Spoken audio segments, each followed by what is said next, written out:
is a presentation of Fox Sports. We are Fox. We are Ohio. When you go to the theater, you expect to see drama. Act 1 saw leading man Trevor Bauer come out of the gates with 10 strikeouts in a Tribe win over Seattle. Act 2 starred Wade Miley, who shut out the Indians over 7 innings. The third act pits 2 of the best understudies in the American League, as Carlos Carrasco takes on Mariner youngster Taijuan Walker. We'll find out who takes the final bow next on Sports Time Ohio.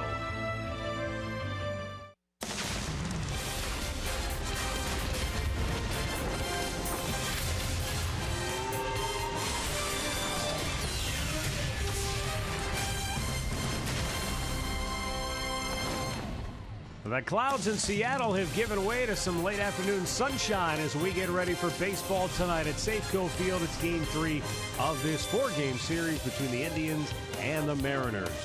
Hi again, everyone. Matt Underwood alongside Rick Manning.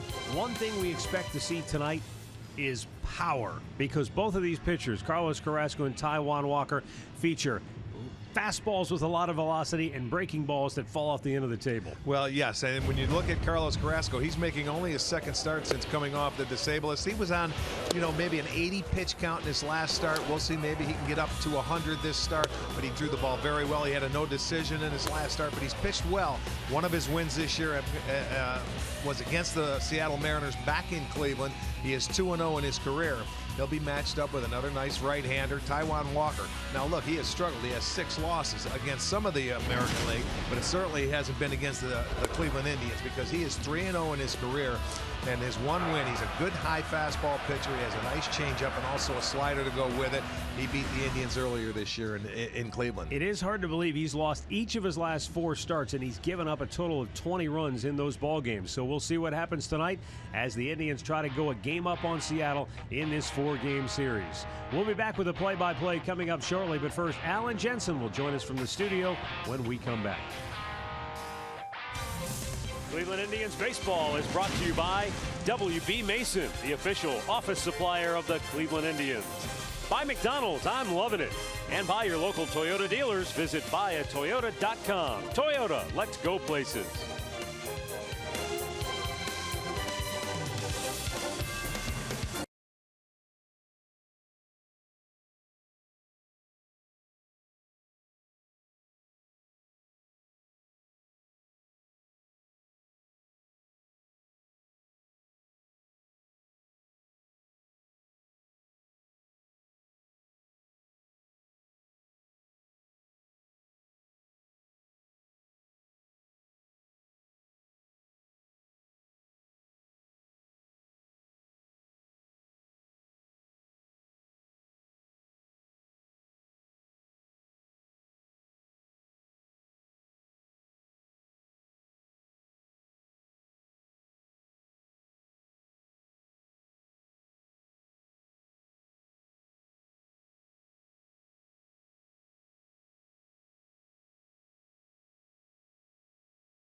Well, it rained earlier today in Seattle, but it looks like we're going to have a beautiful night at Safeco Field for baseball as the Indians and Mariners are just about ready for Game 3 in this 4-game series. I mentioned a few moments ago that Taijuan Walker, who will go for Seattle tonight, has allowed 20 runs in his last 4 starts. We'll go down to Andre Knott. This guy's got too much talent. What's going on? Well, it seems like when he plays the Indians, he's at his best, absolutely, right?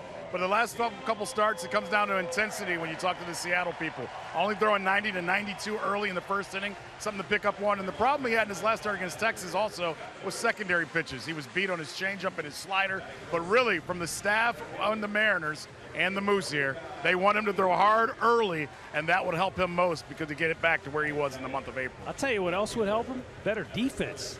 That would help as well. You know, of his runs, that he's allowed 9 unearned runs this year. Yeah, that always hurts. And he's a young guy, only 23. Go as hard as you can, as long as you can. That's what you do as a starter. Let's take a look at the starting lineup for Terry Francona and the Indians tonight, brought to you by Progressive. Rajai Davis in the leadoff spot once again. Jason Kipnis will DH and bat second. Francisco Lindor hitting third. Carlos Santana will bat cleanup. Then Lonnie Chisenhall will hit 5th. Juan Uribe batting 6th. Tyler Naquin 7th. Chris Jimenez in there for Yan Gomes, who's still out. He'll bat 8th. And Michael Martinez, a late add to the lineup. He's at second base batting 9th. He's in for Jose Ramirez, still bothered by an ankle issue on that foul ball that he hit off of his leg last night. And Taijuan Walker will be our Northern Ohio Hyundai starting pitcher. He's 23 years old, making his 12th start this year. He's 1-3 in his home ballpark, but he's always pitched very well against the Indians. His one start earlier this year, he won 2-1. He went 6 innings, 3 hits, and allowed 1 run, and got the best of Danny Salazar in that one. So we'll see what happens today. He's got a good fastball, changeup, and a slider. Let's set the defense behind him tonight. It looks like this. It's going to be Smith in left, Aoki in center. Gutierrez gets the starting right. Seager at third, Marte at short, Canoa's at second, Lind at first, Iannetta doing the catching. Mike McClinsky has the plate tonight. Crew chief John Hirschbeck at first, DJ Rayburn at second, Bill Welke down at third. And we're ready to go as Rajai Davis will lead off for Cleveland. Taijuan Walker. And the first pitch in there for a strike. Well, that first pitch is at 96, so he let that one, he cut it loose. And you know, they've been pitching very well in the last 3 games.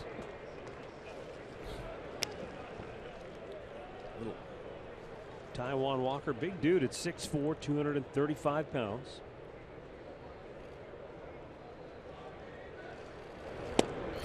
Low and away. 1 ball, 2 strikes. Well, they're trying to get their rotation back on track, but they have allowed just 1 earned run in each of the last 3 games. 7 total. But you're right, the defense has a lot to do with it. And Davis fouls that pitch off. Stays 1-2. It was the 2 unearned runs in game 1 that helped the Indians win 3-1.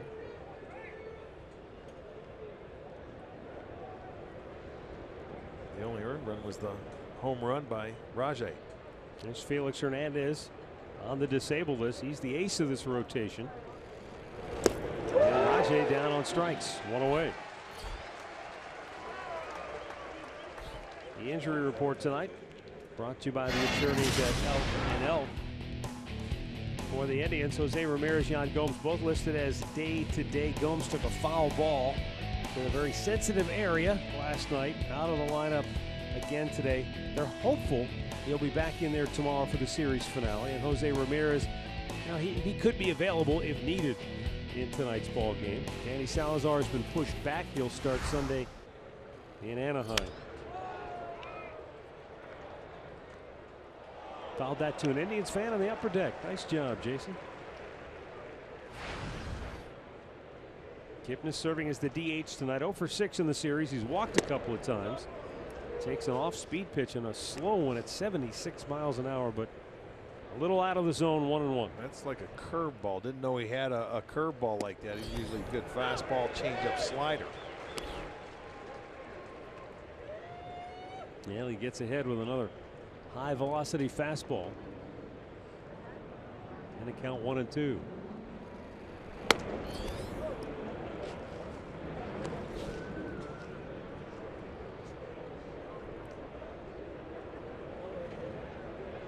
Now the 2-2.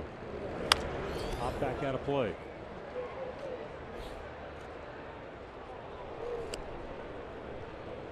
Terry Francona's club had their 6-game win streak snapped last night. But they lead the American League Central Division with a mark of 32 wins, 25 losses. The 2-2. Foul back. We ran into Jerry DiPoto, the Seattle Mariners general manager, after the ball game last night. Seattle won last night, but they've still lost 5 of their last 7. And he said, we just had one turn through the starting rotation where everybody just kind of went south at the same time. Bloop towards left. Coming in is Seth Smith. He's there. 2 down. Keys to the game brought to you by Wayside Furniture. Take advantage of scoring opportunities. Last night the Indians were just shut down on a terrific pitching performance by Wade Miley, and played good defense behind Carlos Carrasco. For the most part, the Indians have played very good defensively, but boy, last night one little miscue cost them dearly. And it wasn't an error on the scorecard or anything. It was a mental error, and Francisco Lindor, he realizes it. But I mean, 4 runs. They wouldn't have had enough to win anyway offensively, you know, because Seattle had 2 in the first inning to begin with. Now the 0-1. Low.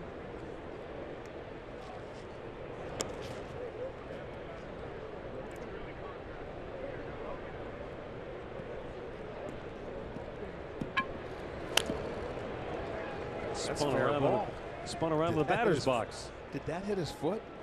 It didn't look like it. I don't think it did. I did not see any arms go up to like it was a foul ball. If that thing comes out in front of home plate, that's a fair ball, but I guess it just stayed right in the batter's box.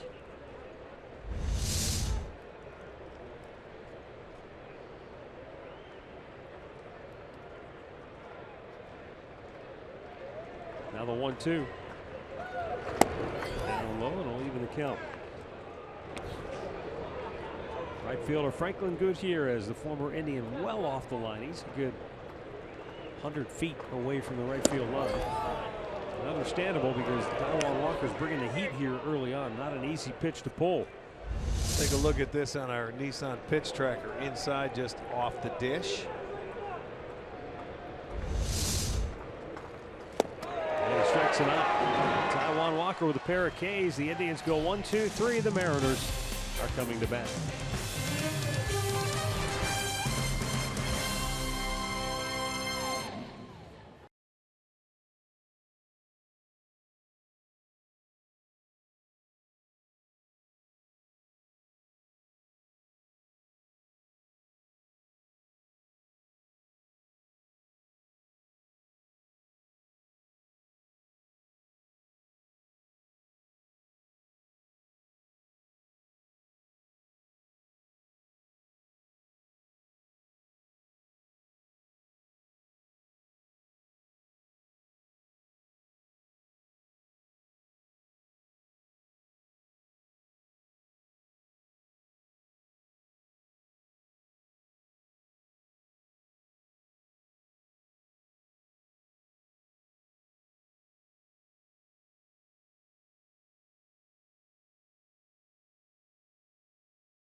Mariner fans ready to roll as we go to the bottom of the first. Seattle starting lineup for Scott Service, the first-year manager. Nori Aoki will lead it off. Then it's Seth Smith, followed by Robinson Cano. 3 left-handed bats. Right-handed hitting Nelson Cruz. Then it's Kyle Seager and Adam Lind. Pair of left-handed swingers. Then it's Franklin Gutierrez. Ketel Marte switch hitting shortstop. Right-handed bat Chris Iannetta hits ninth.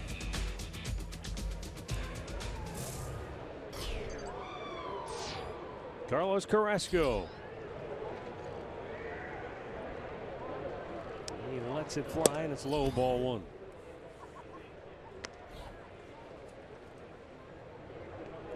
Carrasco's last time out, his first start coming off the DL, made 78 pitches. They had a rather short leash on him coming off the DL.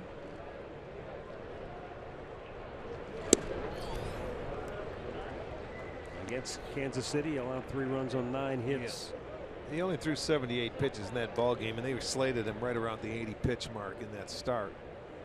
So that was 5 innings. We'll see if he can go a little deeper tonight.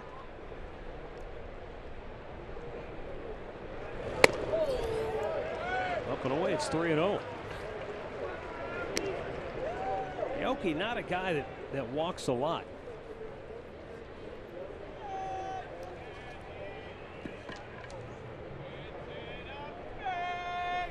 He had 1 walk in his first 15 games this year. But has walked 19 times in his last 38. He was trying to induce a walk there by trying to influence the umpire. That was a good pitch. Just trying to get on base.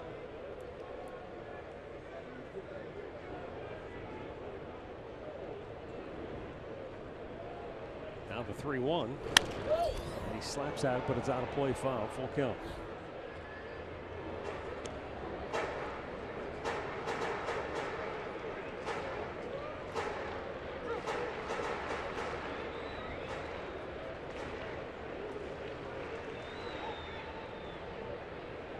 Aoki was 0 for 5 last night. Payoff pitch. Missed inside. He's walked the leadoff man.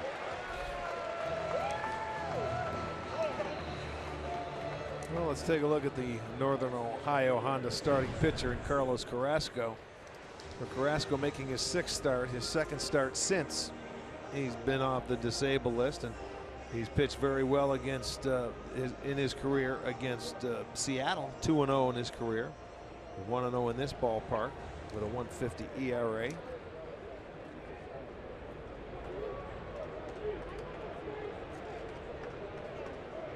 Indians have 3 on the right side of the infield, shifting for Smith.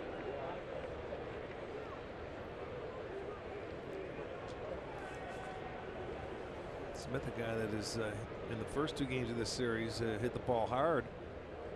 He's reached base safely in 15 of his last 16 here in his home ballpark. Other than his first at bat, he hasn't hit a ball on the infield. Everything's been to the outfield. 1 strikeout, and he has been barreling the ball up. Even though just 2 hits to show for it.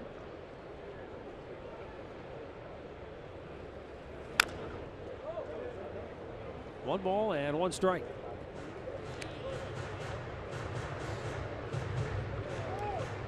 Yeah, you go back to the end of April for Smith, and they got off to a slow start in their home ballpark. They're actually playing better on the road. They're 13-15 at home. They're 19-11 on the road. But since the end of April, he's hitting .364 in his ballpark here with 3 doubles, 4 homers, and 11 ribbies.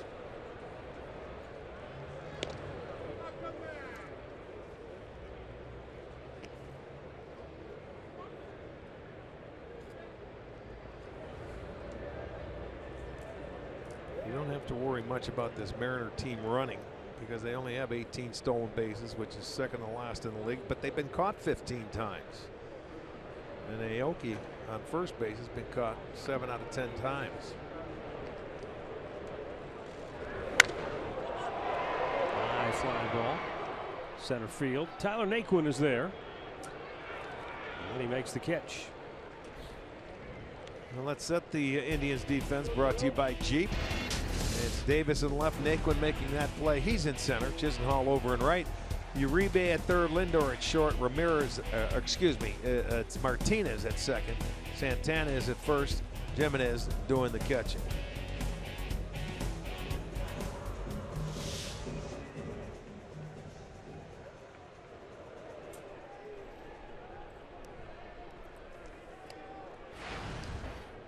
Now, Ricky, as Robinson Cano steps in, you were talking about Seattle and their record much better on the road than at home.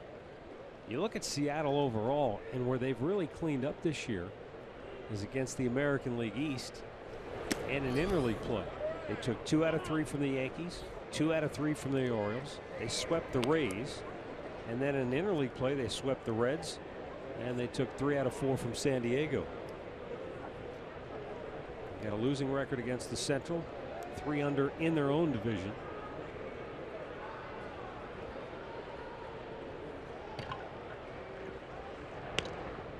Well, they're in the midst of playing 10 straight games against first place clubs. They were in Texas over the weekend. They were swept.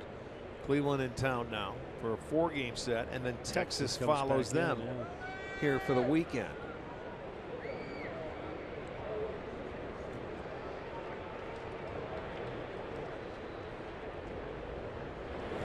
Swung out and missed it, leaving the count.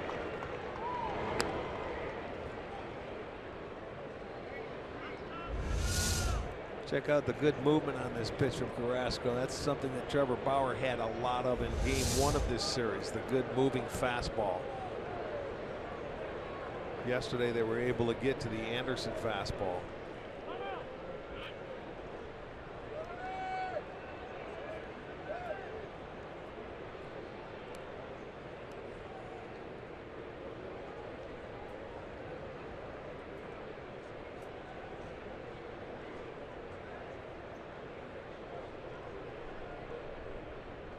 Now the 1-1. Fouled back.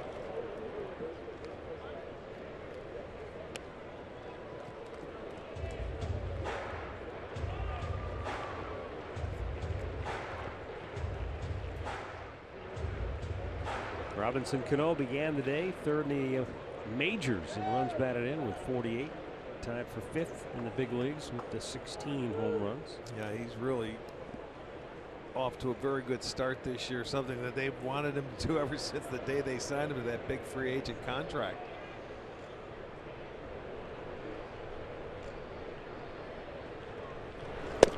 The heart of this lineup between Cano, who has 16 homers, Cruz on deck has 15, the only other tandem in the league that have 15 or more home runs as duos in Baltimore. You have Trumbo and Machado. And then when you look down a little further as far as RBIs go, if Seager can get another one, that'll give him 3 guys with 40 ribbies, and that'd be the only trio with 40 ribbies in the game. So one of the reasons why they've been one of the best run scoring teams. Yes, that's one reason why they're second in the league in run scoring. They do a lot of damage with 2 outs. And the 2-2. Swung out and missed. Cano went down and in, or went chasing that pitch that was down and in. You know, that's the second time Cody Allen got him on a breaking ball like that to swing down over the top of it. This will be our Circle K strikeout. It looks like a good pitch, and all of a sudden the bottom drops out of it. Great slider by Carrasco to get the strikeout, his first, and out number 2. You know, Rick, I think one of the things that I know Jerry DiPoto has kind of put his emphasis on with this Seattle organization is you've got Cano, Cruz, and Seager in the middle. You know those guys can drive in runs. His focus is trying to find guys that can get on base in front of them. Aoki is maybe a work in progress still. They need him probably to walk more. But Smith's done a nice job in the 2-hole. Cruz bounces out on a hard shot to third, and we are scoreless after 1 in Seattle.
the MLB.com @bat app. You can stay connected all season with radio broadcasts, video highlights, stats, news, and more.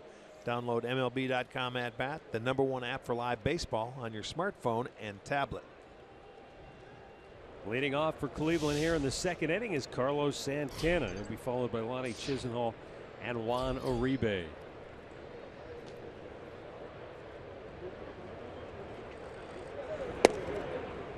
And a first pitch strike from Taijuan Walker. Well, he's 4 for 4 so far. First 4 batters he has faced has been strike 1.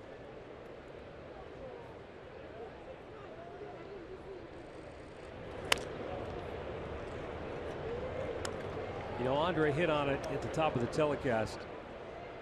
One of the things the Mariners are trying to get Walker to do is bring that intensity to each and every start. I mean, you think the Indians with Danny Salazar, you know, as recently as a year ago, he'd come out in a start and just blow people away, and then the next start it didn't look like the same guy. Yeah. So there's something to that process for a young starting pitcher to learn how to every 5 days be that same guy. Yeah, and you're right. This kid's only 23 years old, but you know what? We've never seen it, you know, against us. We've never seen the other Taijuan Walker. It seems like he's always had that intensity. So he ends up, this is a pitch that we've seen many times from him, an elevated heater. He gets a lot of swings and misses. That is his 3rd strikeout. We've always seen Mr. Hyde. We haven't seen Dr. Jekyll. No, we have not. But you know, sometimes when you faced a guy before, you know, in his last start against the Rangers in a division, you know, they know your stuff. So you know, you may have to make some adjustments. But the Indians, you know, they're just looking for some base runners. Chisenhall had the best night for the Indians last night. A couple of hits, trying to squeak one through the infield. Cano off balance throw. Got him. With that patented underhand buggy whip throw to first, Cano gets Chisenhall 2 away. You know, he's always been able to make this throw. When he came up with the Yankees, and you wonder why. He's accurate with it. He can get something on it, and he does. He just does get Chisenhall there by a half a step. Now Juan Uribe.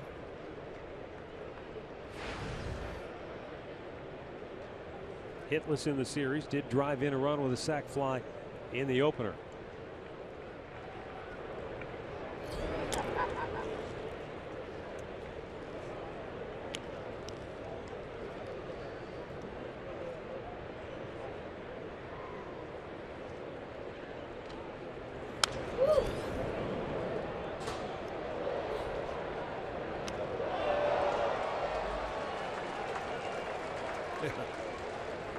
Guy with a handful of food ended up making a one-handed grab.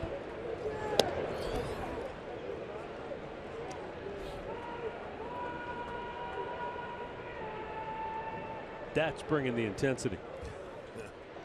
Now the 2-1. Bounced it in front of the plate. 3 balls and a strike.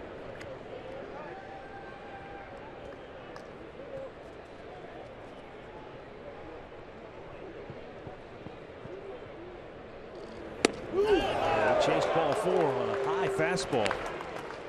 Now the count is full. Well, you see, he said he wanted it down, but now Uribe was looking for it, and he was swinging as soon as he let it go. Swung at a better pitch that time, but it's out of play.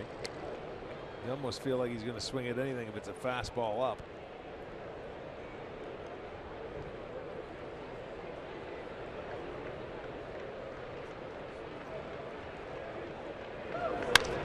Pitch was down and he smoked it, but right at Aoki, in the inning is over. 6 up, 6 down through 2 innings for Taijuan Walker. No score in Seattle.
Kyle Seager will lead off for Seattle.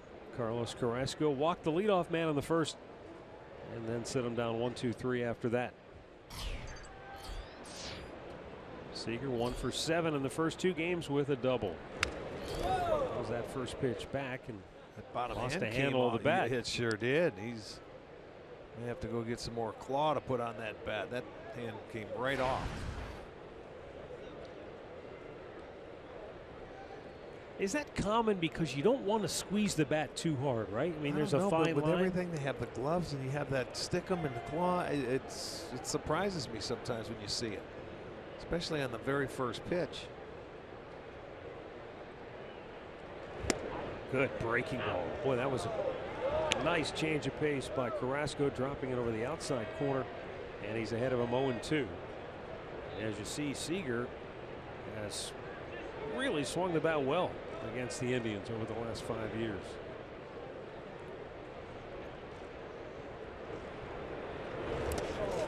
No chase, 1-2.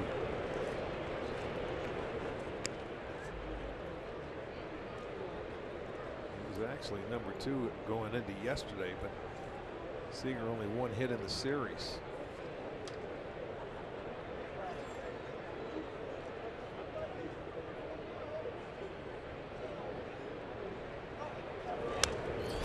Foul ball, a fastball right back. Since the start of last year, the opponents that Carrasco has faced have batted just 176 against him on the road. That's the lowest mark in all of baseball, even better than Jake Arrieta, Zach Greinke, Clayton Kershaw. Now the 1-2. Swung on and missed. He struck him out. And that is strikeout number 2 for Carrasco. 1 down here in the second inning. Generally speaking, when a guy goes on the DL, there's nothing positive about it. But Andre Knott tells us that Carrasco did learn something, didn't he? Carlos Carrasco did learn something, and yes, you're right. No one wants to miss time, but he's finding something positive about it. Here's tonight's Hear Right sounds of the game. What I think those 6 weeks was really good. So I just rested my arm for 2 weeks, and the last 3-4 weeks, I've been doing a lot of exercise and throwing long toss. And you know what? It's something that I can take it. So when we need it in September, so he's there. Andre, when you talked to Carrasco, did you sense any lingering doubt in his mind about the stability or the health of the hamstring that he hurt? Not at all, because I talked to him right after he ran with some of the other pitchers yesterday, and he says he feels very strong after running in the pool. The other thing about that comment, I talked to Terry Francona about it today. He said, you know, in Boston sometimes with Pedro Martinez and different guys like that, if they could find, 15 days to give them rest in the season, knowing they would go deep in the season, they would try to take it. So he sees it as a good thing as well. Uh-oh, going to be a tough play. Safe is the call at first. Once it got by Carrasco, and again, we just were talking about it with that hamstring. That's a tough play for a pitcher when at fully 100%. And not sure Carrasco could have got there in any way, but once it got by him, Lindor playing deep and up the middle, that's a close play. Will they review that? Will they challenge it? Yeah. And they will. Yeah, they will. I thought that ball was going to come up a little higher out of the flip from Lindor. You know how sometimes it gets caught in the glove? But that's really close. That's really close. That's a tough one to take here. Now we're only in the second inning. I'm going to go with Barney. He's been on a roll. If he saw fit to challenge it, I'm going to say he's going to get this one overturned. Well, you take a look at it from this angle. Ball's in the glove, it would appear. Well, you think it is. Now that's one of those ones that's so close. Is it close enough to overturn it? That's the thing. Is there evidence enough to? Man, it's close. It's awfully close. Tough to tell.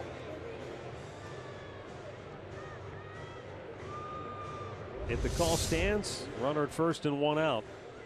If it's overturned, then you've got 2 outs, bases empty. And the Indians have been better than the league average when it comes to challenges. They've done a really good job. This is one of those plays that's just for the naked eye, but they're going to have to slow it down frame by frame. It was so close. So is there enough evidence to overturn it? That's the big question. Now you can still see the ball, but you don't know if it's in the glove yet. And there's the foot getting on the base. It's really close. League average is 45% of the calls challenged getting overturned. The Indians are 12 out of 21.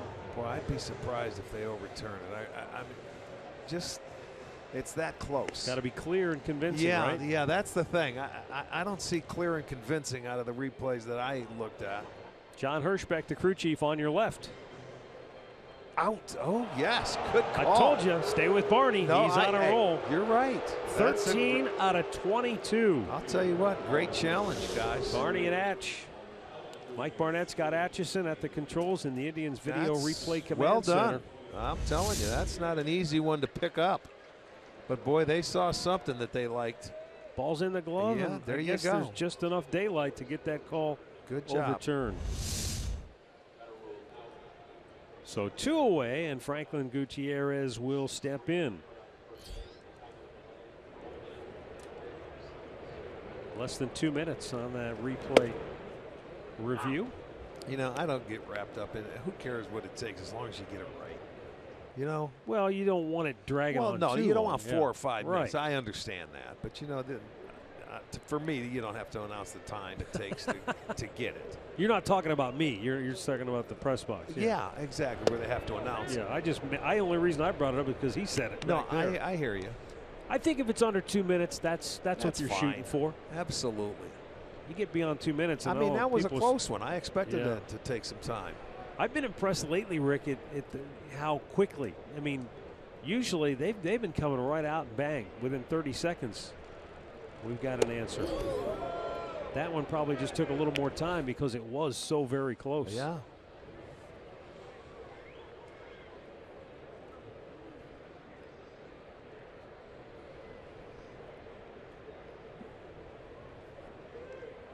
Gutierrez getting his first start in the series.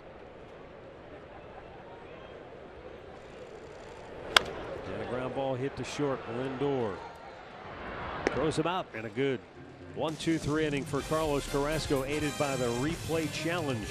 No score after 2.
Later in the game for Miller Time, brought to you by Miller Lite.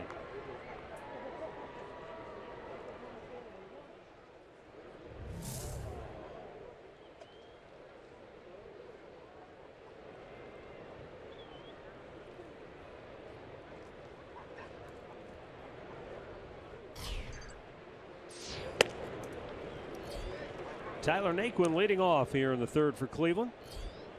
He was 0 for 3 in the series opener. Came on last night late in the game. as a defensive replacement. 1-1 to count.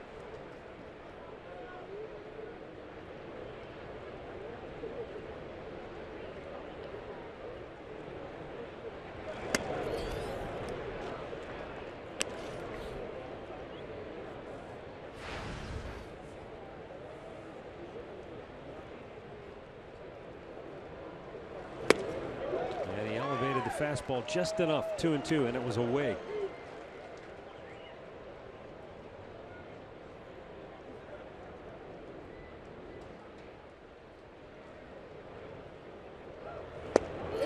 When it was a kind of an emergency swing, trying to get a piece of it, but that's 4 strikeouts now for Taijuan Walker. Our T-Mobile game, greater coverage of baseball. Ian Desmond 2 for 4 with a game-winning 2-run homer in the 8th inning off Dallas Keuchel. And last night's win for the Rangers. They're 8-0 against the Astros and 21-6 over the last 2 years. Yeah, they've dominated. Although Houston has the lead now, going into the ninth, 3-1. Boy, that's certainly like you got to take care of your own business, as we talk about in your own division. Yeah. You can't. That's why they were the wild card team last year, Houston, instead of the division champs. Rope foul by Chris Jimenez. Chris Jimenez says he likes this park better than any other with that backdrop they have out in center field. As far as that hitting background, and you can see why. There it is. Very good to pick up the baseball, whether it's day or night. Down and in. Good movement on that pitch, and he did well to lay off of it because there's nothing he could have done with it.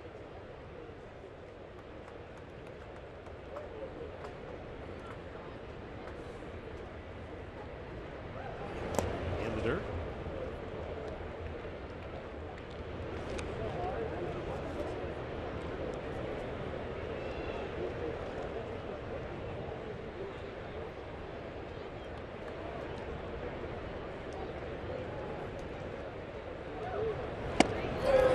Him out with a 96-mile-an-hour fastball, and that's 5 strikeouts for Walker. Yeah, 5 out of the first 8 guys he has faced. And just check out the fastball. Well, there it is, moving, coming back in on the plate. You get the swing and miss, and there you'll see it. I'll tell you what, he's come out with intensity tonight.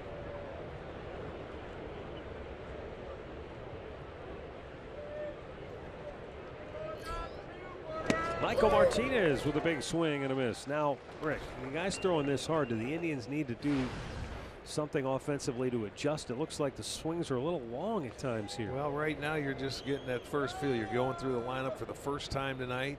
You know, they could be getting long, but he has such good stuff. Maybe it's the rope-a-dope Ali maneuver. They're just going to try to wear and get him, make him tire him out here in this first time through. Back 96 miles an hour. He's been consistently mid to upper 90s here from the get-go.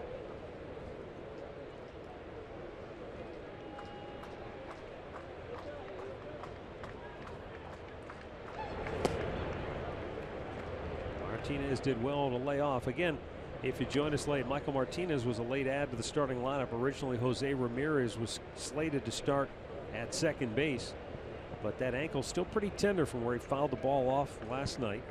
So he's out of the lineup. Martinez inserted.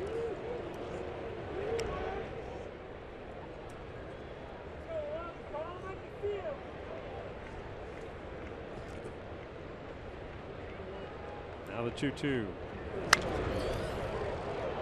Up foul. Seager gives it a look and makes the catch. 9 up, 9 down. First time through the order for Taijuan Walker, and we are scoreless middle of the third in Seattle.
When we arrived, we had some sprinkles, some rain, a lot of clouds, but before game time, the skies open up. Looks beautiful.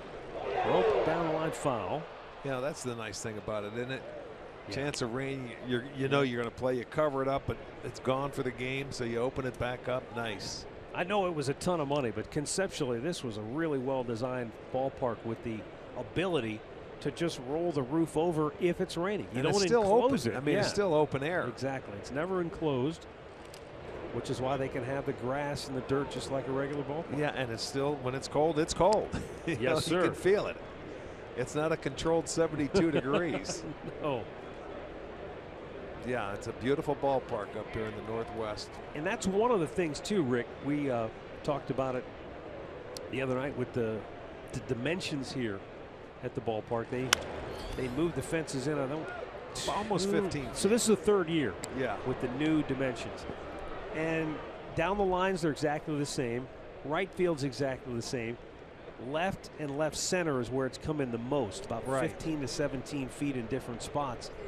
And they haven't done any real hard studies on it, but their loose estimations are that ball up the middle, and it's going to get through. Since they put the new dimensions into effect, they figure roughly about 15 balls that have been hit for home runs would not have been home runs in the old design. So, you know, that's not a lot. Over 3 years, when you think about it, 81 games here a year. Is it just 15 home runs for them?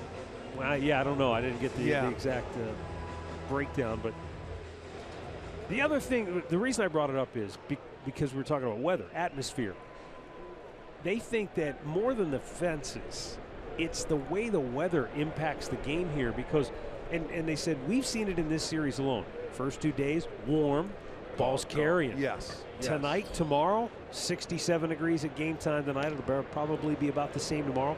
And ball's not going to carry as much. You get that marine air coming in here. It cools things down, and the ball just doesn't carry as well. So it's not necessarily the spaciousness of the park as much as the weather, because it's an open air park. Still has an impact. This has always been a fair park for pitches. And they are keeping an eye on Marte because he's one guy on this team that will run. In game 1, he ended up getting a stolen base. He went on 3 straight pitches. He's stolen 6 out of 8. So they're paying a little more attention to him. Not running. And Hammer. Deep left. Back is Rajay trying to time it. He's at the wall, and it's gone.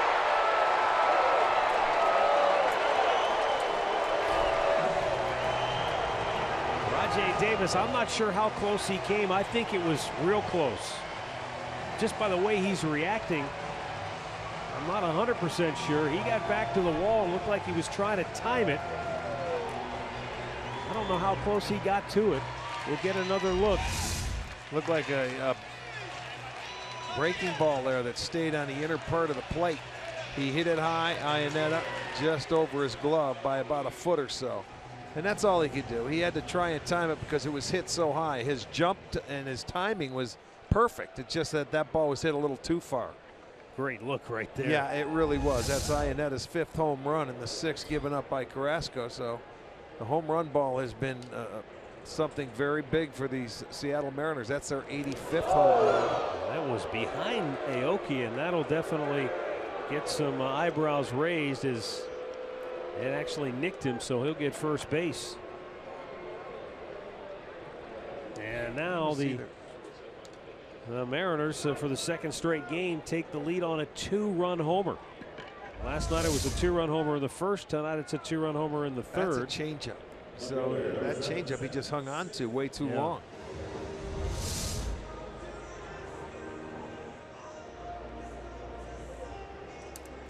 Yeah, the 8 and 9 guys got Carlos tonight. Here leading off the 3rd inning. Base hit and then a breaking ball that stayed middle third of the plate inside. He hit it out.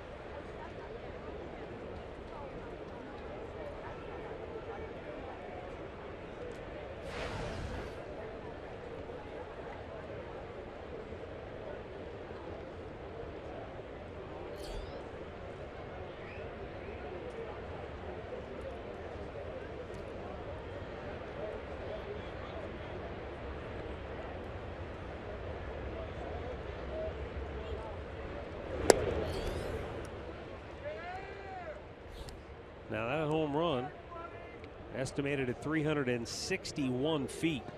Not sure at that part of the yard where that would have figured in the original dimensions. But I'm not sure that one might not have made it out.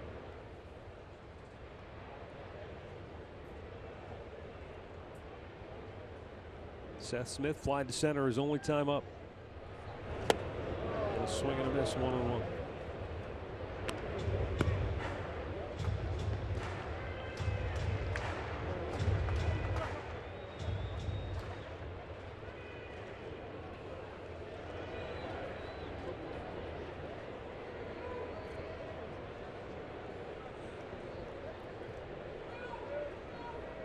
Two 2-0 Seattle now here in the bottom of the third. Nobody out. Runner at first. Runner goes. Pitches low. Throw down. And Aoki beats it. His fourth stolen base of the year. I thought they were going to keep that. It looked like he almost slid off the bag. And I think Lindor was going to keep that the short hop. Tough ball to throw on for Jimenez. He gets it. The foot gets in there. And that was, I think they had him there. See, I think they got a chance to maybe challenge this. Let's see. No, he's on it. No, his hand's on it. No. No, he's on it. Watch his hand. After his foot comes off, the hand is on it by the time the foot comes off. That's what fooled me. See, I thought there was daylight where the foot and the hand were off at the same moment. I guess not. So a 2-ball, 1-strike count.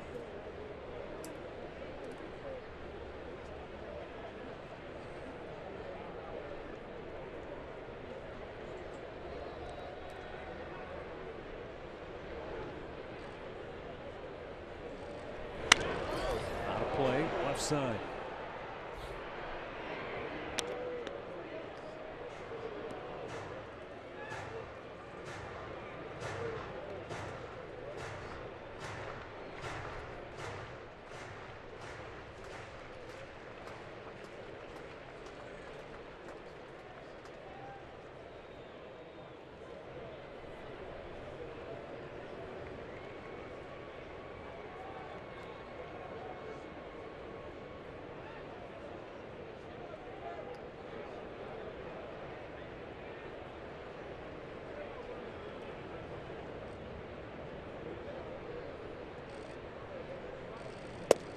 Strike three called.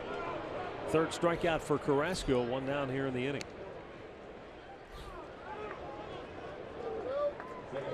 Stat of the game brought to you by Buick. Coming into tonight over the last two seasons. Mentioned this earlier. Carlos Carrasco, tough to get hits against on the road. In fact, better than anybody. But in this inning, a bloop and a blast. Ketel Marte with a single and Iannetta with a 2-run home run. Back-to-back hitters to open the inning.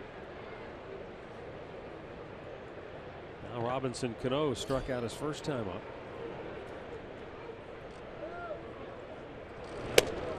Up and away, ball one.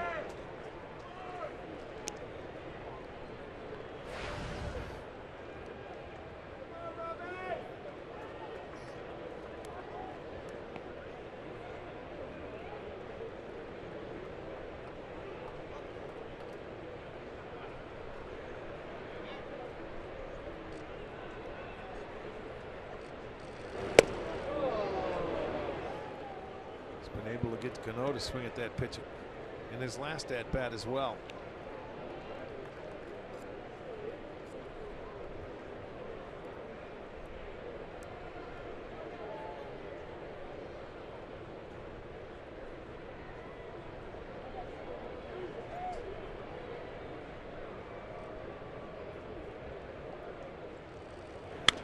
And Cano pops it out of play. Elsewhere in the Central Division, James Shields made his debut for the White Sox tonight.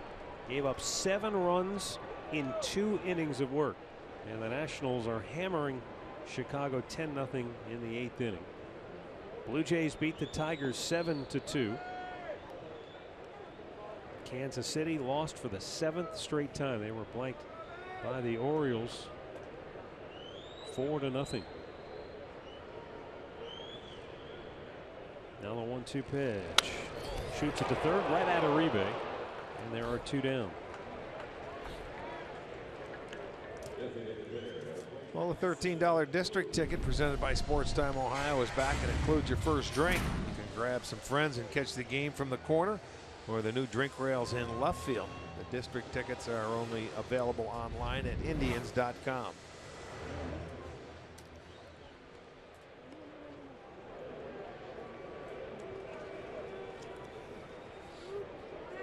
This is where the Seattle Mariners rank first in MLB with 122 2-out RBIs. They are tied with the Red Sox now.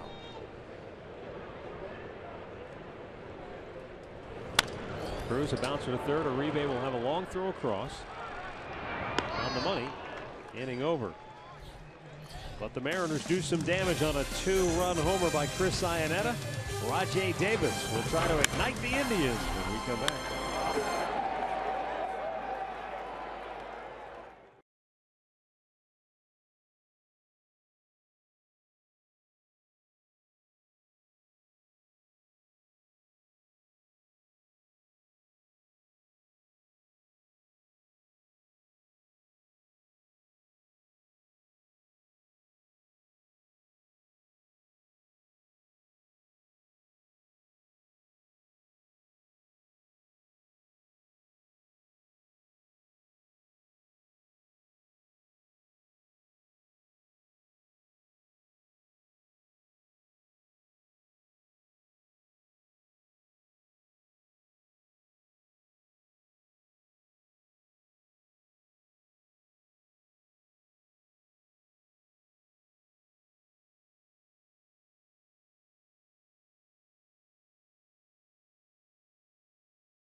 Nothing as we go to the 4th inning.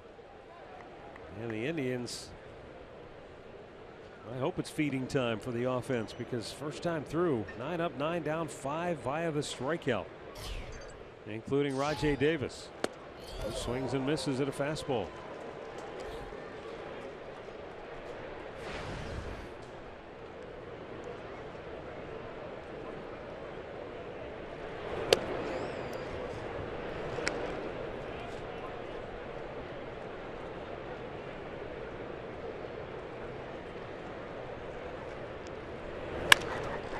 Back up the middle. The Indians have their first hit, and Davis is aboard to start inning number 4.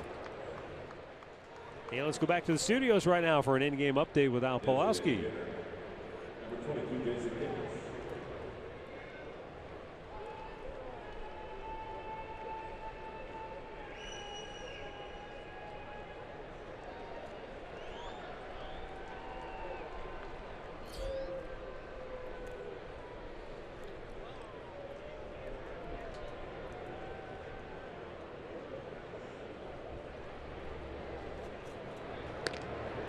Thanks, Al. Not the way you want to start on your first start in your new home. Well, he gave up the big home run to Zimmerman, then he gave up a home run to Drew, a home run to Espinosa.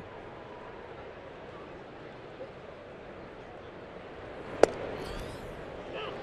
was a lot like the last start he made against these guys, against Seattle when he was with San Diego. Absolutely.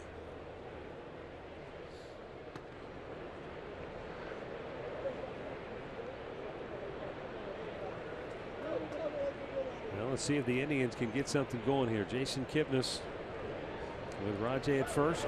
Takes inside, snap, throw down.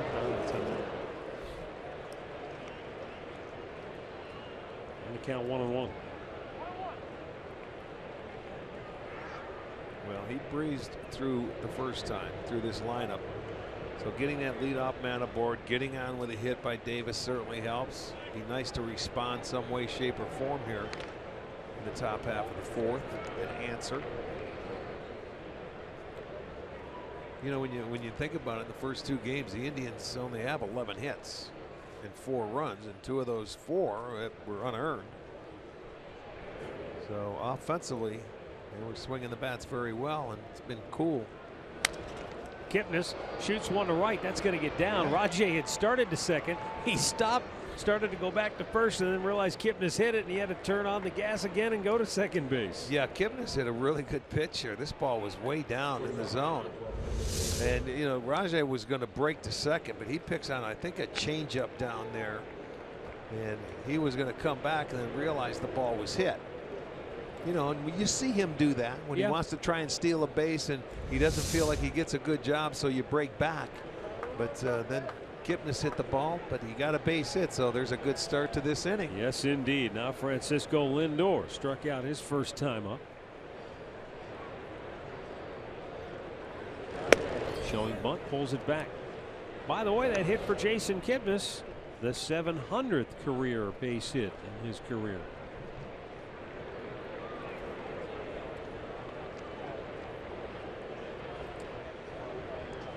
I don't want to see a bunt here by Lindor. Up and away, 2-0. I want to see him swing the bat. Maybe he had no interest in bunting whatsoever. That's true. Just but taking it. I was thinking to myself, Rick, is that sometimes the case where, you know, he's won for his last 7, at least in the series. I'm not sure what he was coming. But this is a strikeout pitcher you have on the mound, and you got Santana up next, who he struck him out the first time. Swing the bat. It's only a 2-0 game. We're in the 4th inning. We need a big inning.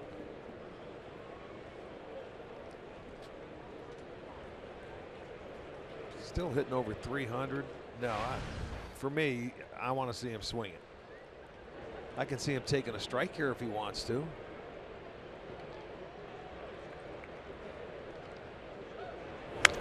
Topped him straight up.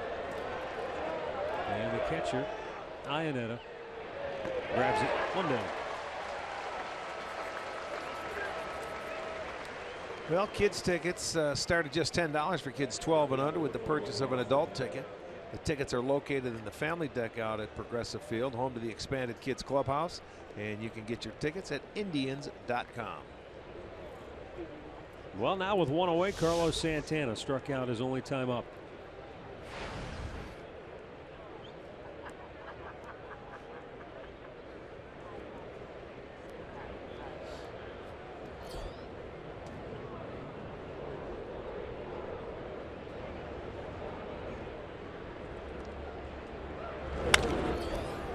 Pops one in the air, shallow right. And 2 quick outs after the first 2 reached for Cleveland. Here's our great clip of the game from last night. Lonnie Chisenhall had 2 hits in the ball game. This one went for a double as he smoked it the other way. And then he broke up the shutout with a solo blast to right field late. His 2nd home run of the year. Hopefully he can come up with a big hit here. Get the Indians maybe on the board.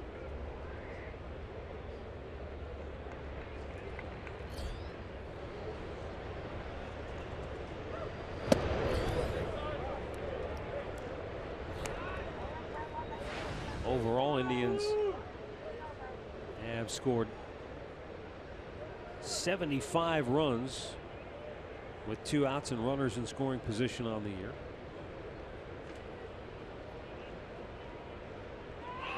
He balked. Yeah, and you the see Indians that. go to 2nd and 3rd. Davis put a little move on him, and he made him flinch on the mound, and they call it. He had a lead, and at shortstop, Marte wanted to sneak behind him. Watch him. He'll give him a little juke move. And they all called it the balk. Very good. So now base hit, you have a tie game. Yes, indeed. How about that? That's you know, that doesn't seem like much, but it's an opportunity. That's the first balk of the year for Walker. The foul right back. Let's go, Walker!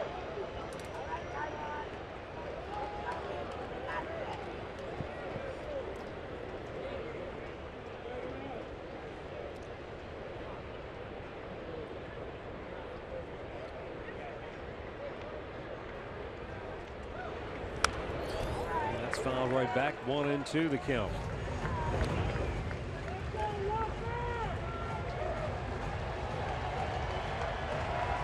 Seattle leading it 2-0 here in the 4th inning. The Indians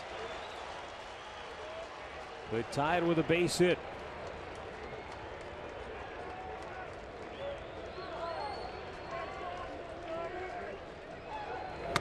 Upstairs with a fastball. That one up to 97, but it evens the count at 2-2.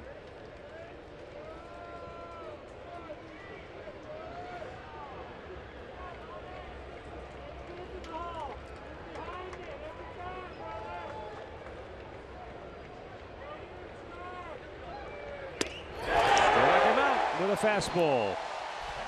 And Taijuan Walker's 6th K comes at an opportune time for the Mariners as the Indians strand 2 in scoring position.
Bottom of the 4th at Safeco Field.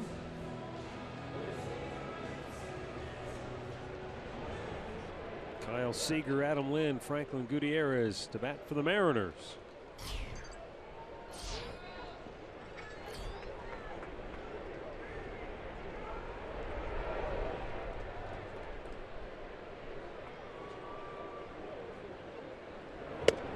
And a fastball outside, 1-0.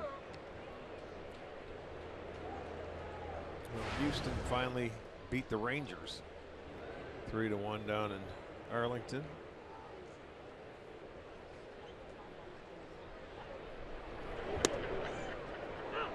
One ball, one strike on Seager.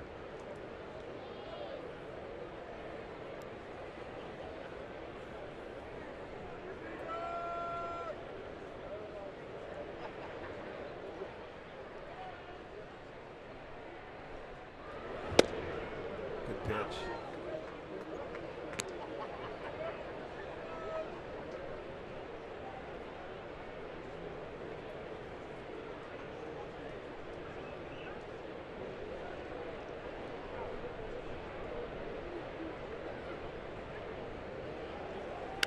Quick pitched him, and Seager swung at it with 2 strikes, and he grounds out.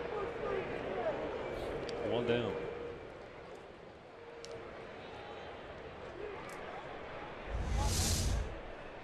Well, let's see the quick pitch. He stepped off the rubber, didn't he? That's weird, isn't it? He stepped off the rubber, and that's exactly what Servers wants to look at. He stepped off the rubber and then threw home. It's like that might not be I don't think that's something you can He's challenge, saying though. that's exactly what he's saying. Now he may get run. help. Let's see if anybody else saw it. They will. But if somebody else saw it, they would have called it, right, Rick? I don't know. You know what? We'll see how they discuss this. He John did step Hirschbeck off. is the crew chief. Milwaukee's the third base umpire. He was off the rubber. So someone should have called time. That was a weird one. I don't think I've ever seen that before. No, and I've never seen Carrasco try a quick pitch. But it was funny because Seager swung. I think, is Carrasco up there sort of smiling or no, smirking? I'm just wondering, Rick, was Carrasco wanting the quick pitch and then did he just forget what he was doing? I've never seen him do that before, so I don't know exactly what they're talking about. He did step off the rubber. So they're all going over what they saw. Watch his back foot come out and step on there. It's off, and now he's throwing it to the plate. John Hirschbeck is now going to Terry Francona, and Seager's going to get the bat. Well, so that'll be a no pitch. Right, it is no pitch. You step off the rubber, so he's going to explain it. But why wasn't it called is what Terry's going to wonder. You let the play go through, you called him out. You can't, I mean, this is weird because once a play is made and once a play is called, how can you go back and say, wait a minute, let's do over? I'm sure that's what Terry's going to argue. You already made the call. I can never recall seeing that.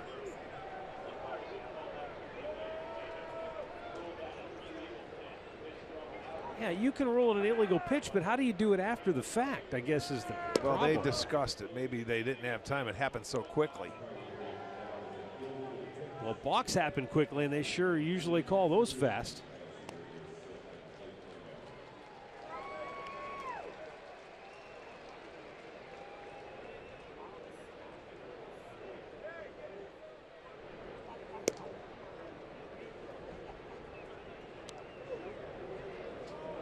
That just seems a little odd in the way it transpired. Let's put it that way. I totally agree. I think the call, they get the call right, but why wasn't it called right now? I mean, he was called out at first base. I can't answer. Look at Seager. He's saying, I got to see that again. He stepped off. It sort of fooled him. It was just weird. Yep.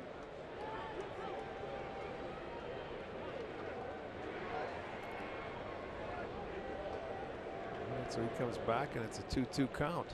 Might want to work on that quick pitch. Stayed out in front of the plate. How do you like that if you're Kyle Seager after all that?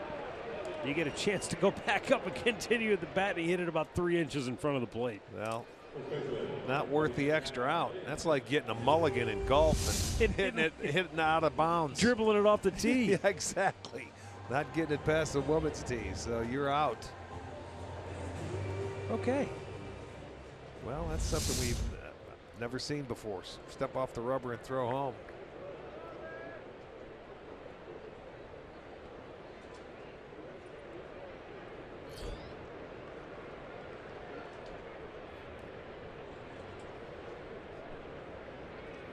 And a fastball at the knees for a strike.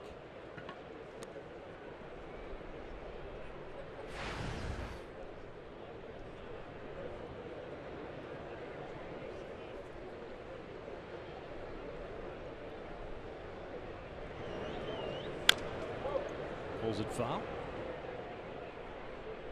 And the count quickly 0-2 on Adam Lynn.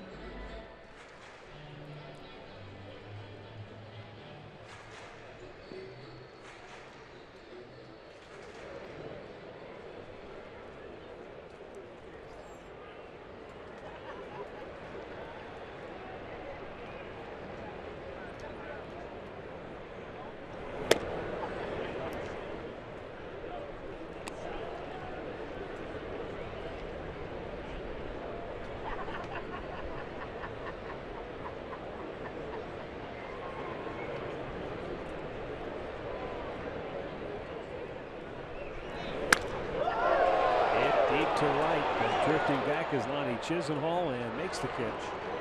2 away. This June, the greatest golfers in the world will converge on the historic Oakmont Country Club for the 116th U.S. Open. Live coverage begins Thursday, June 16th on FS1, continuing through the final round Sunday, June 19th on Fox, or you can watch the whole thing on Fox Sports Go.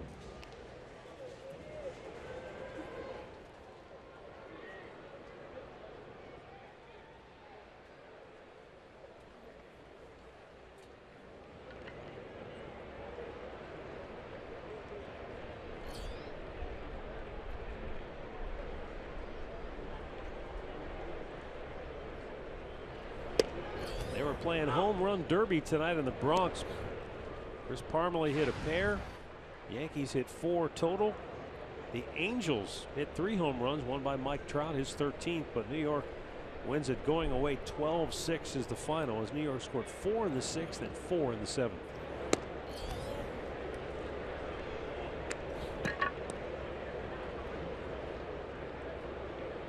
Angels bullpen failing them tonight. Not that Jared Weaver did much to help. He gave up 6 runs in his 5 innings of work. On one down low to Gutierrez.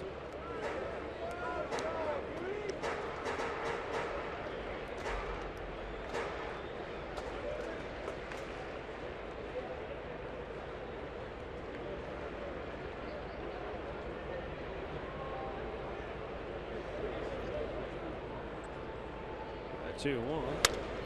Hit out of play to the right.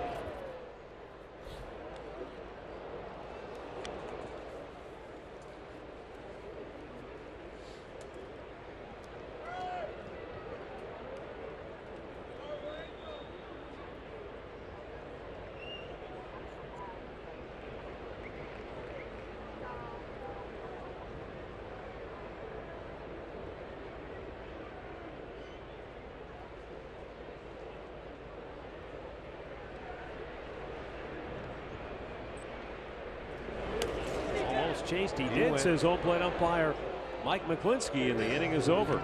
4th strikeout for Carrasco. He retires the side in order for the 2nd time tonight. 2-0 Seattle as we go to the 5th.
Is brought to you by Levin Furniture. For the best deals on furniture and mattresses, shop Levin's.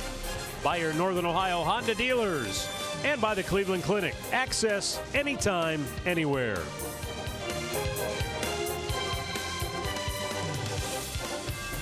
Two 2-0 Seattle leading it.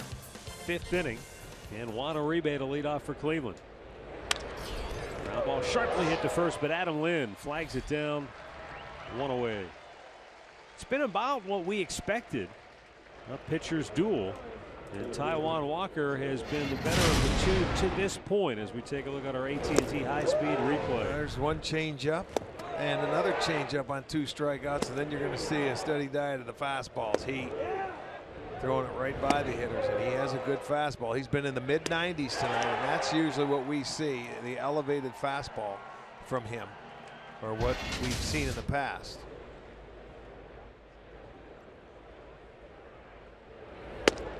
Tyler Naquin takes a high fastball for a strike.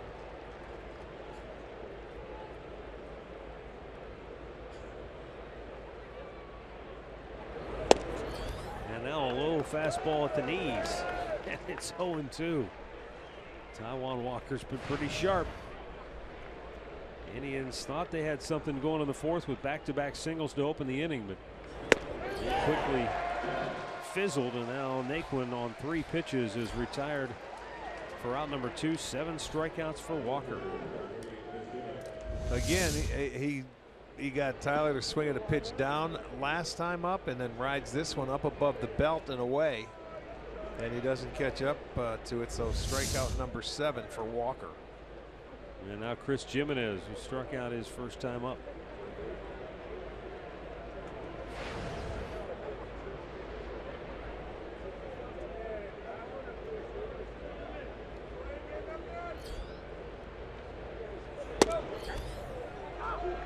Blazes one in there for a strike.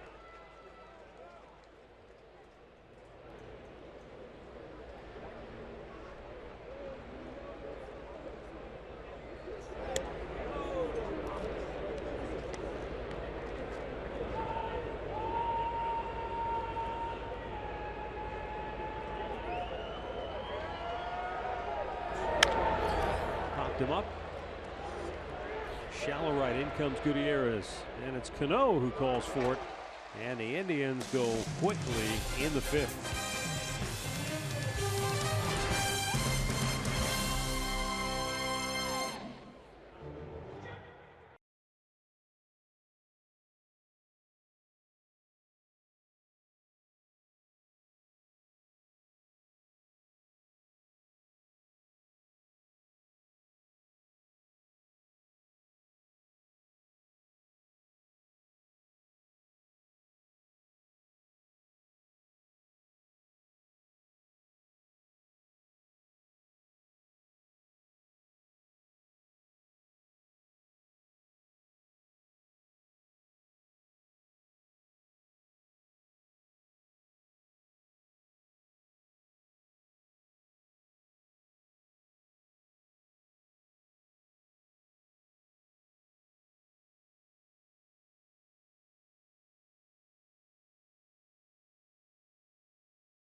And here in the bottom of the 5th, Ketel Marte will lead it off. He led off the 3rd with a single, and then Chris Iannetta hit a 2-run homer, and that's been it in the scoring in this ballgame.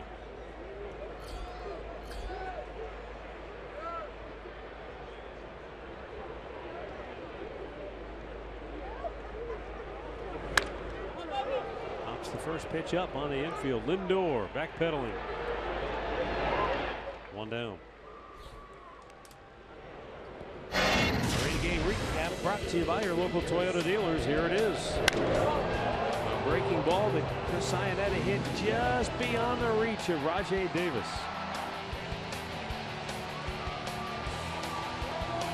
Yeah, he needed one of those little trampolines to jump on and go just a little bit higher to try and bring that one back.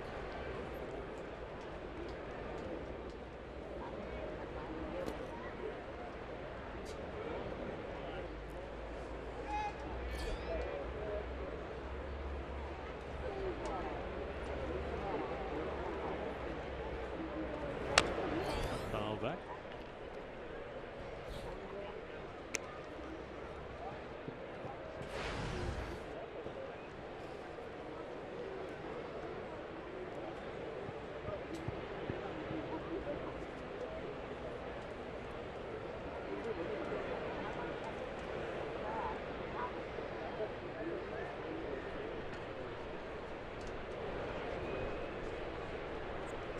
Cincinnati takes a look. Off-speed pitch inside.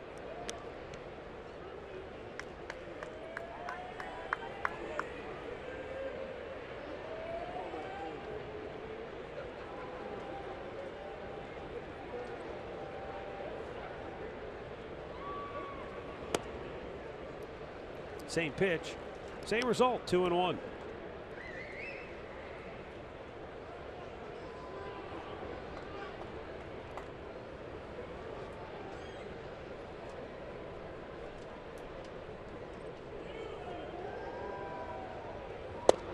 Couldn't help himself. Good fastball, was bearing in on him. Well, you could tell by that swing. He wanted to start to try and watch the move going in, and boy, he tried to pull the hands in, and there was no chance he could have hit that ball.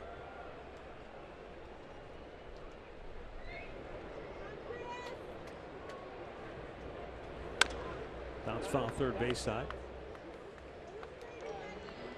In Pittsburgh tonight, one of the Pirates' top prospects made his big league debut, Jameson Taillon. He went 6 innings, only gave up 3 runs, but the Mets won it in 10 innings over the Pirates. I bring up the story because with Taillon getting advanced through the organization of the big leagues, it's potentially opened up an opportunity for former Indians pitcher Justin Masterson, who signed with the Pirates in April. And he's only at Double-A. But maybe down the road, the Pirates figure he could help them in the bullpen at some point. We'll see. But the kid sounded like that pitch tonight. He was up against Syndergaard. He sounded like he pitched pretty good ball game. I'd say so for first time around.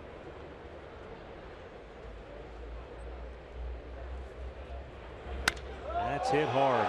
Got him again. How do you like that? Chris Iannetta with a 2-homer game, and that one a moonshot to the upper deck.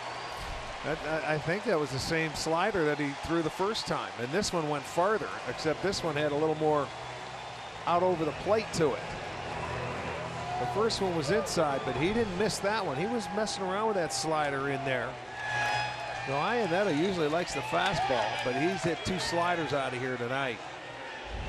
And it's a 3-0 ball game. Look at this one. That spinner, just like the first one. That really, no, it was flat. It was flat right there, and he did exactly what he's supposed to do. That one went up into the second deck. Second time in the career of Chris Iannetta that he has hit 2 home runs in a ball game. And Carlos Carrasco's fastball is at the knees for a strike. 3-0 Seattle now in the 5th inning. And the Indians have been out hit 3-2, but 2 of those 3 hits for Seattle have been home runs by Iannetta.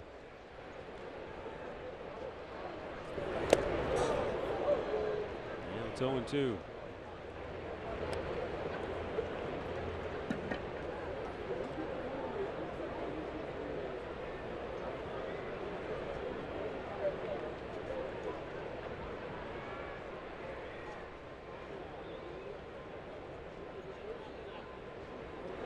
That's one of those deals. You hit your thumb with a hammer once, okay. You do it again, yeah. We need to reevaluate here. Well, you know, he's certainly not trying to throw that pitch and just let it spin right there for him, but it happened twice tonight. I think if you see both those pitches, you'll see they're in about the very same spot. Aoki fights it off.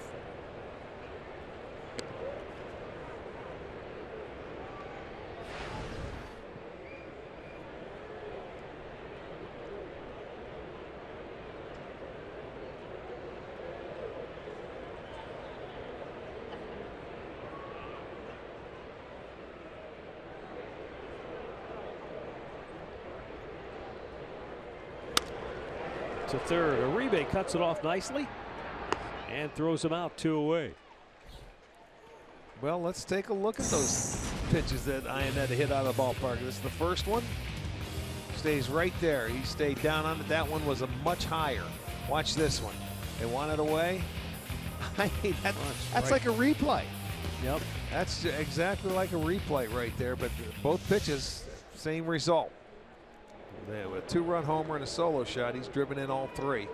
And there's only 3 hits in the game. He has 2 of the 3. He couldn't have walked up there and put it on a tee. Right. Any better for him.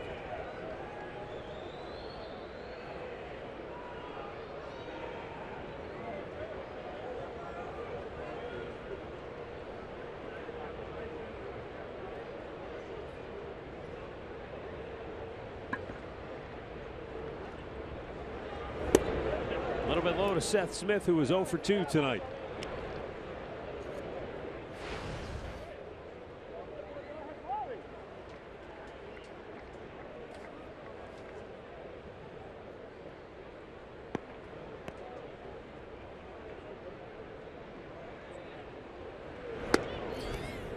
And a strike on the outside corner.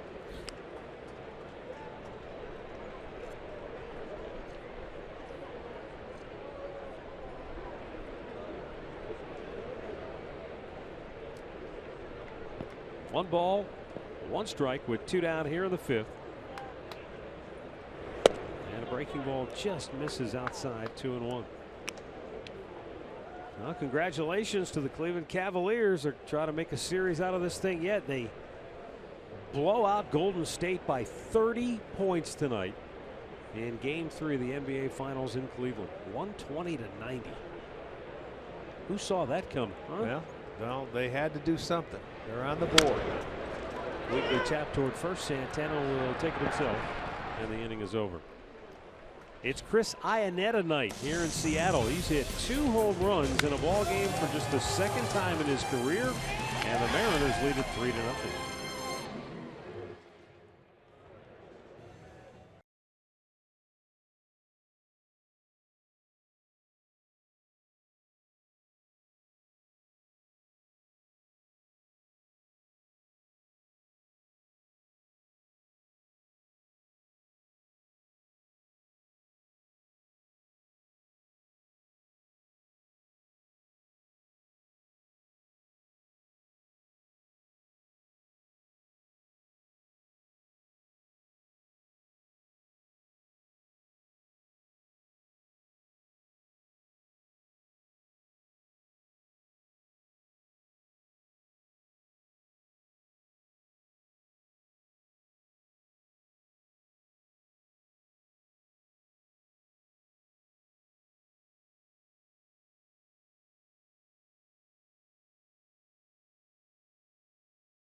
And access to Tribe Rewards, and today's Tribe Rewards TV code is Feller. You can visit Indians.com season tickets for complete details.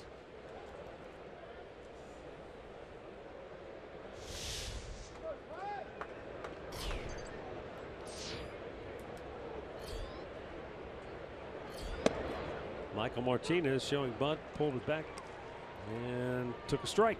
Fouled out his only time up tonight.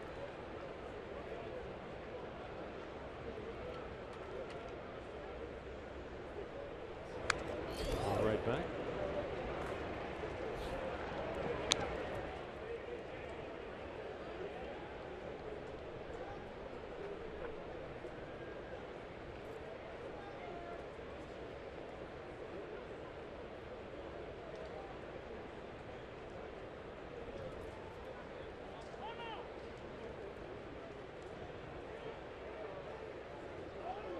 Taijuan Walker tonight, 14 of 18 first pitch strikes. He's done a good job to get ahead of all the Indians hitters. 7 strikeouts, has not walked anybody. Has allowed 2 hits. Those came back in the 4th inning, leading it off. Yeah, we'd like to see the Taijuan Walker who pitched the last 4 times out. Yeah, coming into this game 3-0 against the Indians. He beat them back in Cleveland this year 2-1. Last time out against Texas, he gave up 6 runs in 5 innings. Start before that, gave up 5 runs in 4 innings to Minnesota. 5 runs in 7 innings against Oakland. 4 runs in 5 innings against Baltimore. 4 runs in 5 2/3 against Tampa Bay. Michael Martinez with a liner just over the head of Cano. And the Indians have their leadoff man aboard for the 2nd time tonight. Let's go down to Andre. What's the latest on the Indians injury front? Well, Jose Ramirez should be fine for tomorrow, as well as Yan Gomes. Both were checked out. They both got MRIs last night. Yan Gomes went to the hospital. Everything checked out fine, just very sore today. With Ramirez, he was in the lineup, as you stated earlier. They just want to be cautious. Also, for Danny Salazar, he will have a side tomorrow. Everything right now is slated for him to be good to go on Sunday as well. All right, thank you, Andre. Let's get the bats going. Back-to-back singles in that 4th, started by Rajai Davis. That's been it for the Indians. And now that Martinez is singled to start the 6th, we'll see if this 3rd time through the lineup, the Indians can finally solve Taijuan Walker. Doesn't look like it's going to happen anytime soon, though. He has been throwing the ball exceptionally well tonight. Mid to upper 90s with his fastball. And a very effective array of off-speed pitches. His first pitch of the game was 96. And Andre did that hit about him coming out at 92 or something. Well, we haven't seen that. Rajai pops it shallow left. 1 down.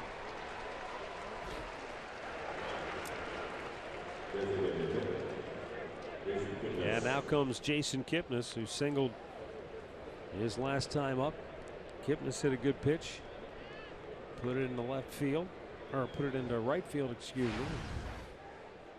The Indians had 2 on, nobody out, but then Lindor fouled out, Santana flied out, Chisenhall struck out, and the inning went quickly.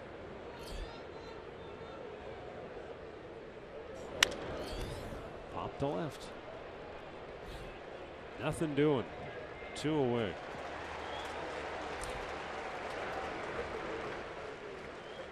If you're a baseball fan and you need all the news, interviews, injury updates, scores, instant alerts, well, then just get the Fox Sports app. Download it in the iOS App Store, Google Play, or visit foxsports.com/app.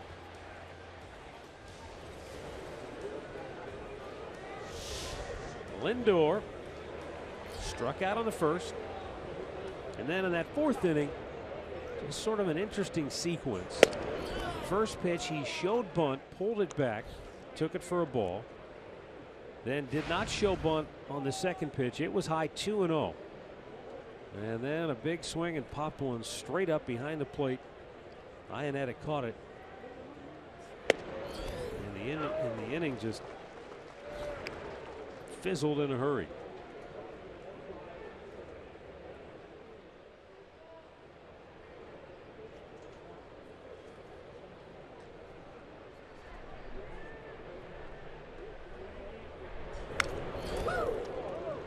A good mano-a-mano battle right there. He threw it as hard as he could. It was a 97. Lindor put a good swing on it, just missed it, fouling it straight back, and that's kind of the way this night has gone for the Indians. Walker has been just a little bit better than they have been. Yeah, just 3 hits again tonight. Out of play.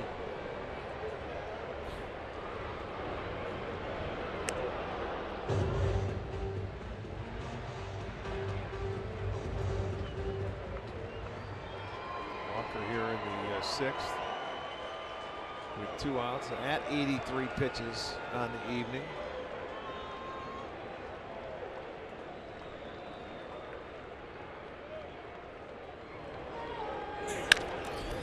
chopped to short. Inning over. Middle of the 6th. Seattle 3, Cleveland nothing.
This year here at Safeco Field in Seattle, not the George Costanza long sleeve shirt. The hat was, huh? But the bomber hat.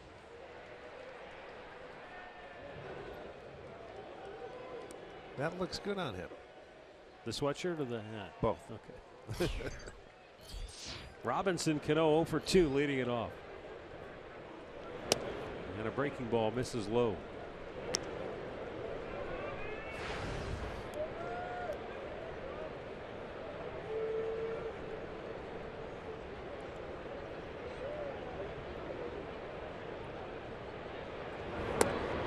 Blown away 2-0.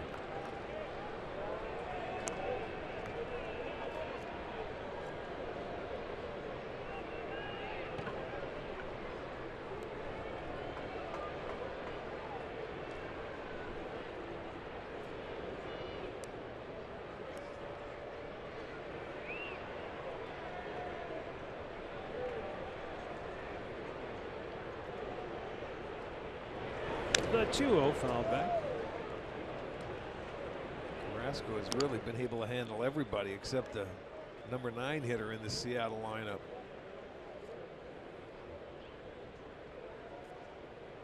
Giving up 3 hits, 2 of them left the park, and he hit a batter.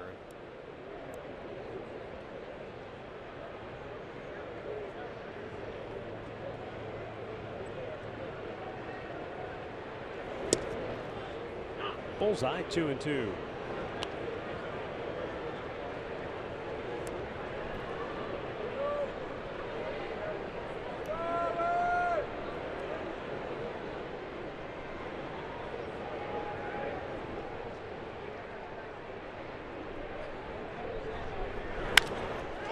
And it's by Santana into right field.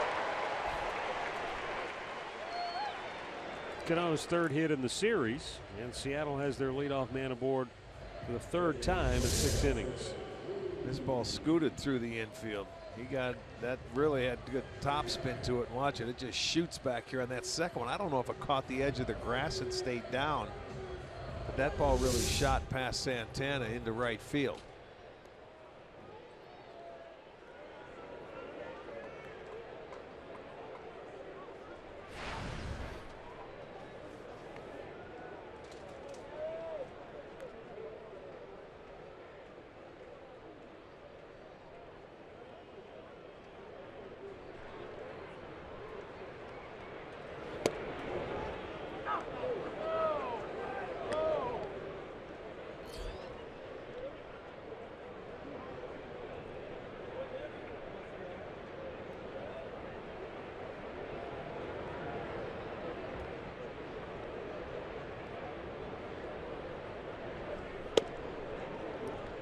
In Cincinnati tonight, Alfredo Simon gave up 6 runs in 5 innings of work against St. Louis, but that would have been good enough for the win. But the Reds bullpen gave up 6 runs themselves, and St. Louis won 12-7. Brandon Moss homered twice in that game for the Cards. 1 ball, 2 strikes to count on Nelson Cruz.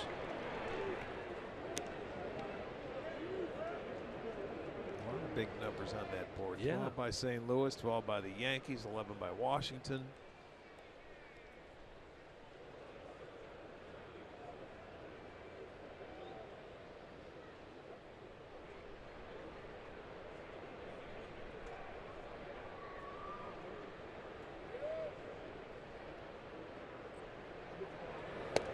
Just miss. He tried to paint the outside corner, didn't get the call. 2-2. Well, I like the pitch. He tried to make the perfect pitch on the outside edge, and you either get the call or you don't. Awfully close. Very good pitch. Cruz laid off that ball because he knows he couldn't hit it. He didn't miss by much. Jammed him, fouled back.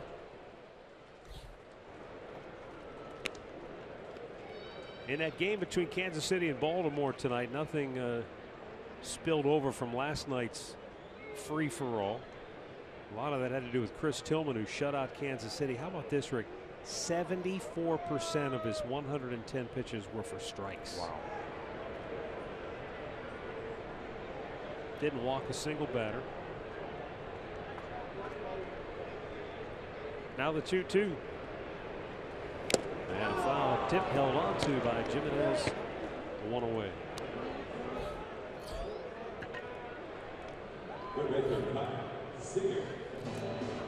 Let's check out the sequence to Cruz. You get a good low fastball for strike 1, and then he's going to run a 2-seamer in off the plate. Gets him to chase a slider. Just misses with a fastball away. Fouled off a fastball coming in, and then gets him to chase the slider. Got a piece of it into the glove of Jimenez. 5th strikeout for Carrasco.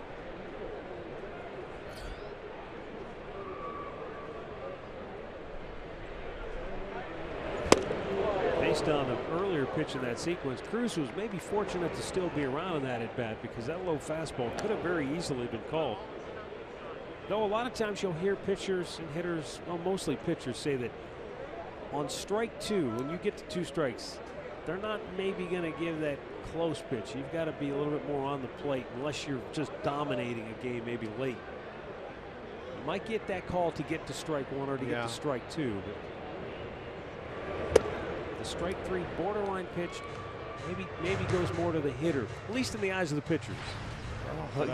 You know, of course. I'm glad you put it that way. Yeah. The hitters never feel that way. Sometimes the hitter walks away feeling that that plate is about 23 inches wide, and there's other times that a pitcher says, "Are you kidding me?" And a ground ball hit to Lindor. He did a Tags the right runner, thing. throws him out in a double play. Nicely turned Cano ran right into by it. Frankie Lindor. 6 complete. Seattle 3, Cleveland 0. Indians will try to get the bats rolling with Santana leading off when we come back.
Indians baseball is brought to you by the Injury Lawyers at Elk & Elk, proud partner of the Cleveland Indians. Call 1-800-ELK, Ohio.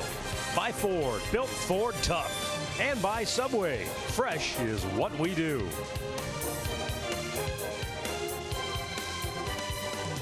Seventh inning in the Emerald City, Seattle, Washington. Right on the Puget Sound. Carlos Santana, Lonnie Chisenhall, Juan Uribe to face Taijuan Walker, who has shut him out on just 3 hits, and all 3 of those hits have been singles. And Santana takes a fastball for a strike. Walker in his last start, April 20th, he went 6 innings, gave up the same thing, 3 hits, gave up 1 run, didn't walk anybody, and had 6 strikeouts. But he had 110 pitches in those 6 innings. Right now he's at 86, so this game has even been better than that one for him.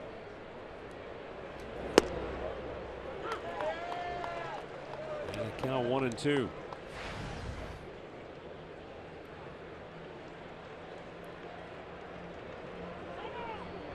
Well, it's a challenge any way you look at it. We saw the back end of that Seattle bullpen in the series opener. Even though the Indians had the lead at that time, they're pretty effective. And Santana down on strikes. That's 8 Ks for Taijuan Walker. Well, if you've heard me say this before, plug your ears. High fastball, up and away, and he gets him. That has been his pitch. You know, he started, we showed you earlier, the first couple of strikeouts for Davis and Lindor were changeups, but it's been that high heater the rest of the night that they've been swinging at.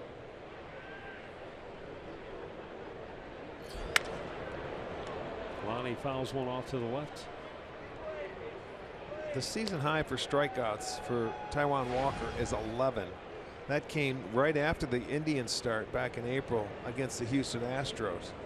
And then he also had 9 strikeouts against Tampa Bay in 5 2/3 innings. So he can get a lot of swings and misses.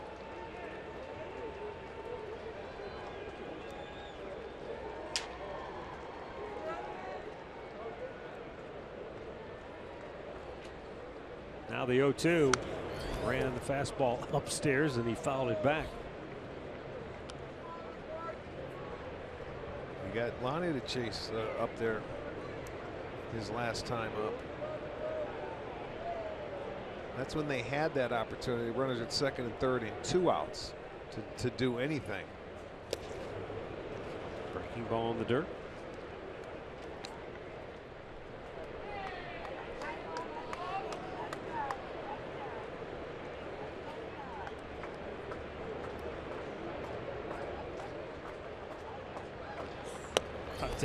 This is one of those games where, you know, we've talked about how the game has changed so much, baseball, that you better get to the starter because the bullpens are so hard to score off of. This is one of those games where you'd like to see him not in the game, maybe pitch his way out of it, but his pitch count is such that, I mean, he might have a chance at a complete game. He's gone as many as 110 pitches this year, and he really hasn't been under any stress at all here tonight. Well, he just comes right back, looked like a little cutter to me on the outside edge. Strikeout number 9. Juan Uribe 0 for 2 on the night. Shoots one to right. Pretty well hit. On the dead run, Gutierrez. Oh, what a catch he just made. Wow. It's been that kind of night for the Indians.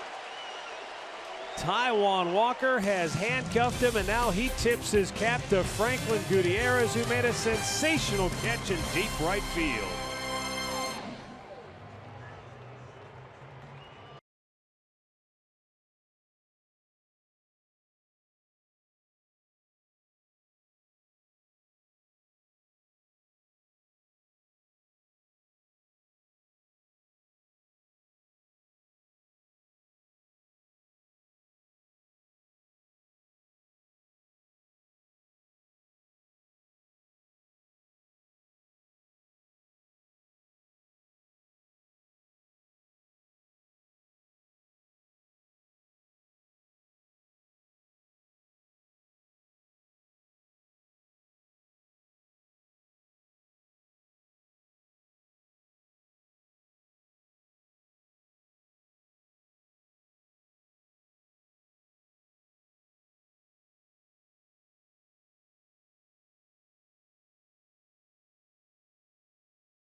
Bottom of the 7th inning.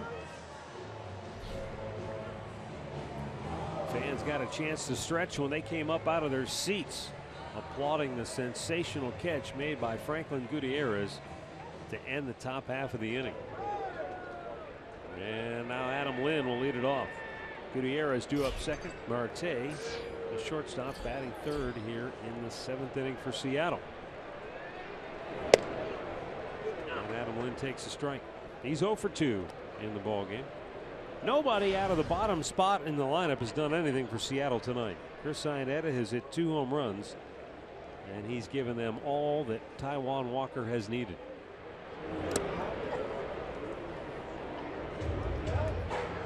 Yeah, there's only 7 hits in the ball game. We've got 5 singles and 2 long balls, and that's it between both teams.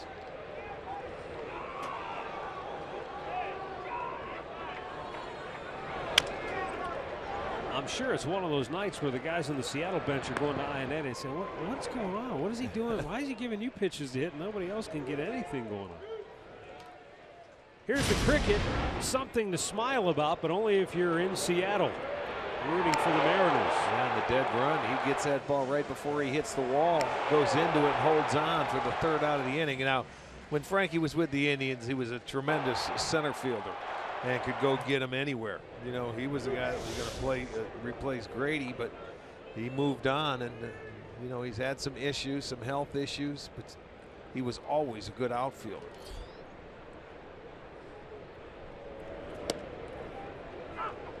Made a nice running catch right there out in right field.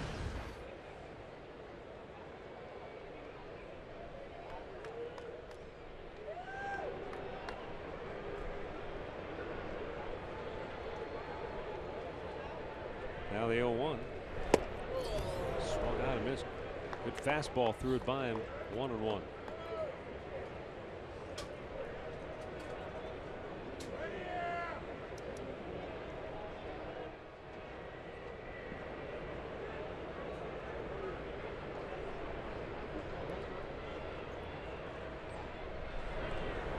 Yes, he did. He can't hold up on that slider tonight. He strikes out, and that's a half dozen Ks for Carlos Carrasco. 2 down in the inning. Well, help get Frankie, Kip, Napoli, and the rest of the tribe to the All-Star game. Voting is now open. You can vote up to 35 times to help get your favorite Indians player to the Midsummer Classic in San Diego. Visit Indians.com.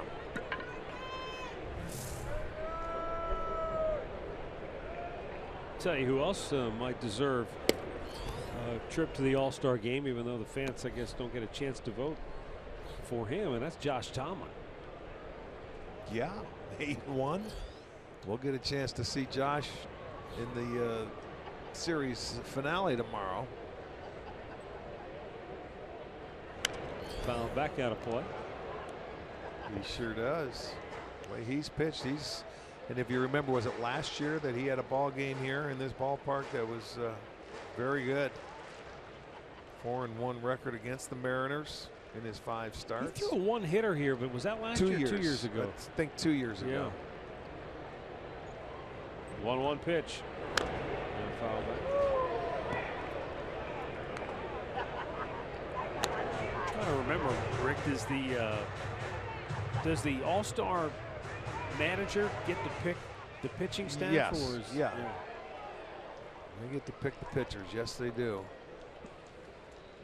And I'm not sure how many pitchers are picked nowadays. Ton.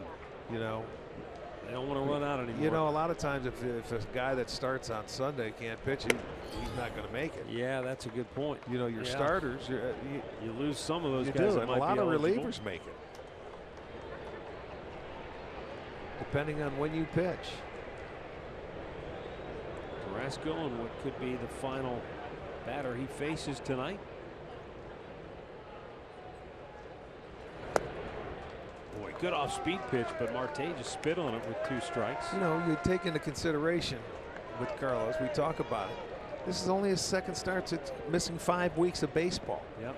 All right, he's got a chance to get through 7 innings here at 100 pitches. So, I mean, that's pretty impressive in its own right. He made 2 mistakes tonight. You have to say mistakes because they left the ballpark. Marte just slapped it through the left side of the infield for a 2-out single. And that's going to do it. Out comes Terry Francona. He was going to give him a chance to get through 7, but he's going to say, okay, I want to go to my bullpen. I got to tell you, that Marte, he swings the bat pretty well here for the Seattle Mariners. 5th hit allowed by Carlos Carrasco. 3 singles, but the 2 home run balls did him in tonight. And the Cleveland Clinic call to the bullpen has been made for Zach McAllister, who will be coming out to face Chris Iannetta when we come back.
Right now, even though he pitched well, except for this, our Yellowwood bringing the lumber.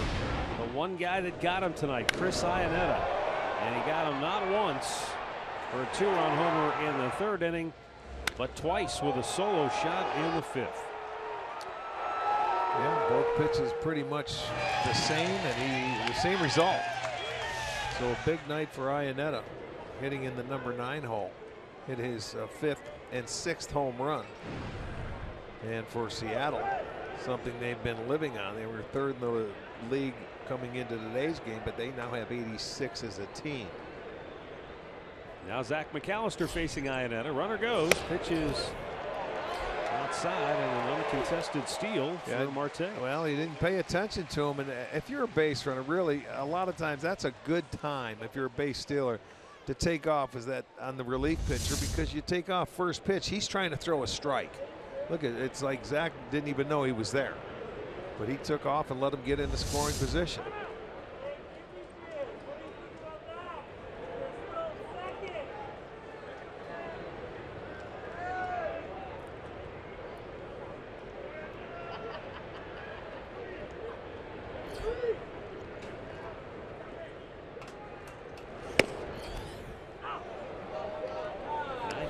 Mile-an-hour fastball from McAllister. 1-1 to count.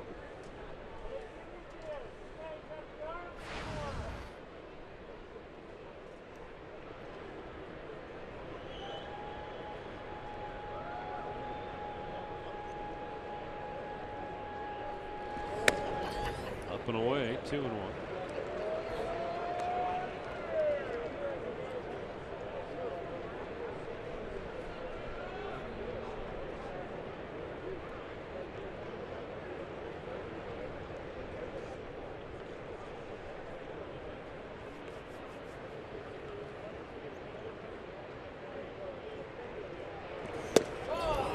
By him, 2-2.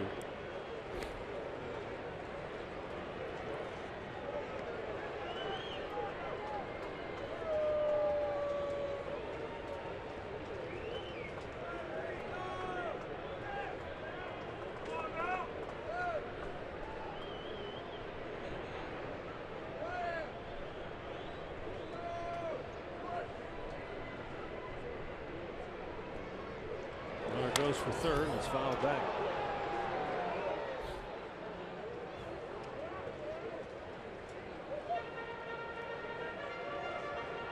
I think the last time McAllister never even looked at Marte. This time he looked at him once and then went to home plate. And Marte just figured, well, he's not going to. Well, you've got your middle infielders back. They're saying get the hitter. They're not worried about that guy. He's in scoring position, so why he's running is beyond me. Look at it. I mean, if you can get to third, and he had that stone, if he's got 2 strikes on him, so it doesn't matter. The hitter's got to swing at anything close. Another foul right back.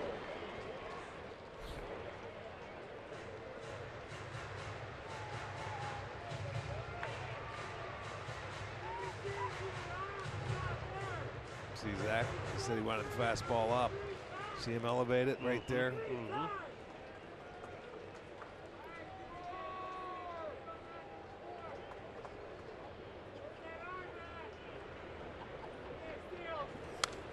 Popped back out of play.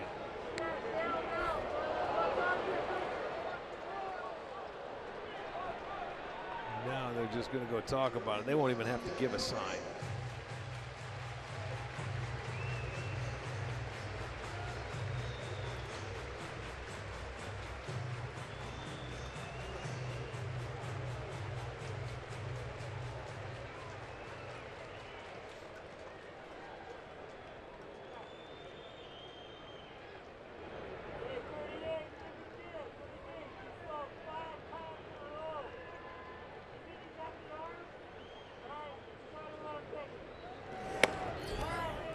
Outside, and this time Marte eventually steals third base.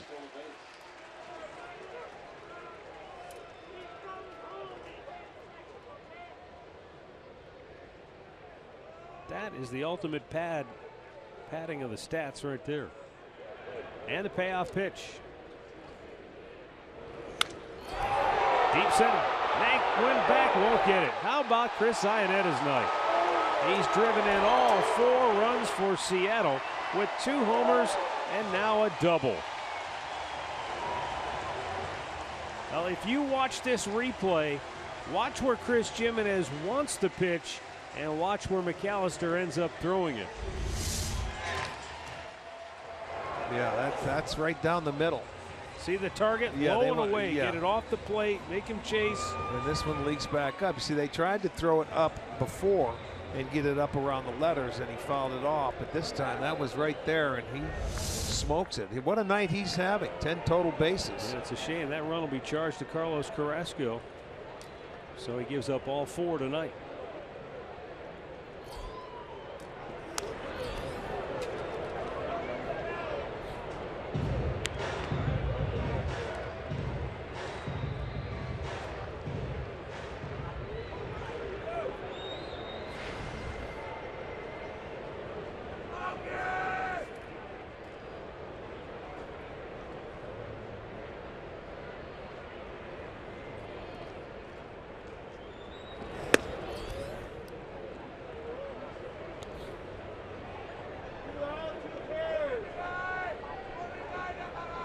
You could say Marte and Ionetta have beaten the Indians tonight by themselves.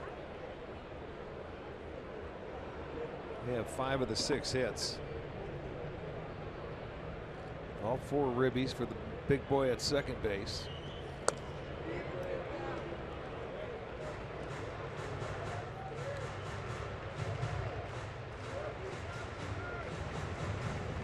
Ionetta had 12 RBIs on the year coming in. He's driven in 4 tonight.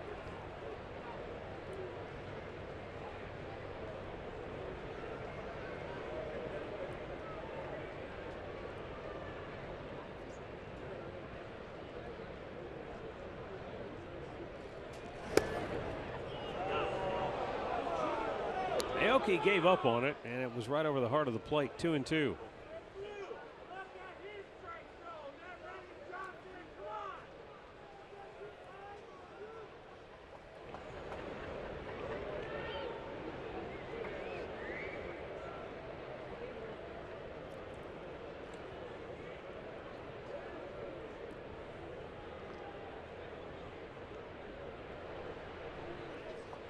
Now the 2-2 offering. Center field right at Naquin. And the inning is over. Chris Iannetta is having himself one whale of a night.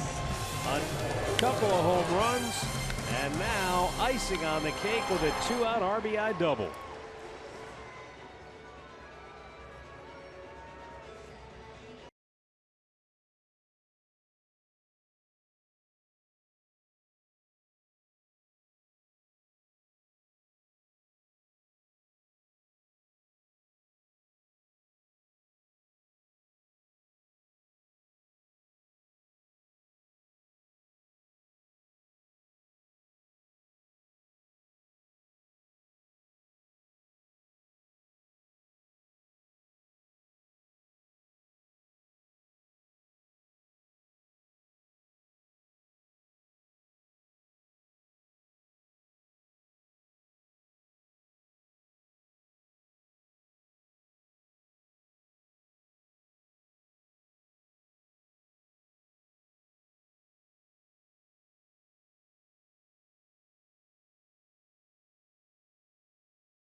This copyrighted telecast is presented by authority of the Cleveland Indians and may not be reproduced or retransmitted in any form.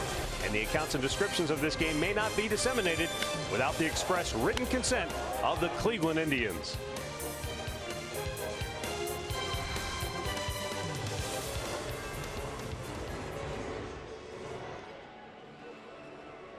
Now Seattle with a 4-0 lead as we roll on to the 8th inning. Mariners have action in the bullpen for the first time tonight as Taijuan Walker has the bottom third of the Indians order here.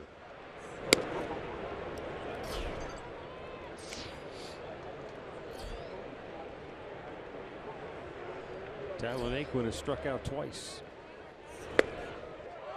And it's 1-1.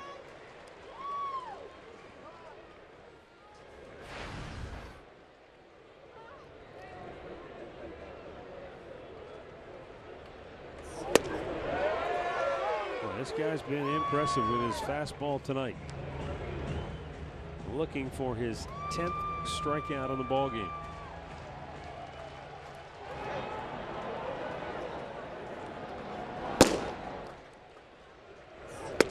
Boom. There's number 10. One shy of his career high. It's Miller time, brought to you by Miller Lite.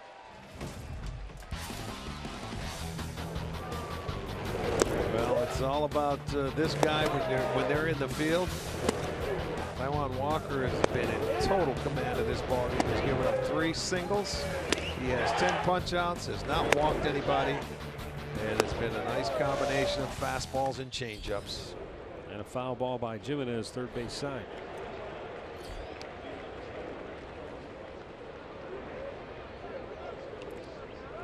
And this is what we've seen against him overall in his 4 starts. Giving up 1 run? Yeah, 1 earned run. He's given up 2 walks, 30 strikeouts in his 27 1/3 innings. That's why when we say we see this guy, we don't know how he is. I mean, how's he struggling? Giving up 6 right? runs the start before, but 2 wins, 6 losses. He's been unhittable against the Indians. Well, I think he is, as we pointed out earlier in the telecast. Like we've seen with Danny Salazar, he's a young pitcher who's still trying to figure some things out. Once he puts it all together and brings this kind of performance, or at least this kind of effort every 5 days, then they've got themselves quite a top of the rotation punch with Felix Hernandez and Taijuan Walker. Well, that's what they're looking for. Jimenez with a line to the right into the tracks of Gutierrez. 2 down.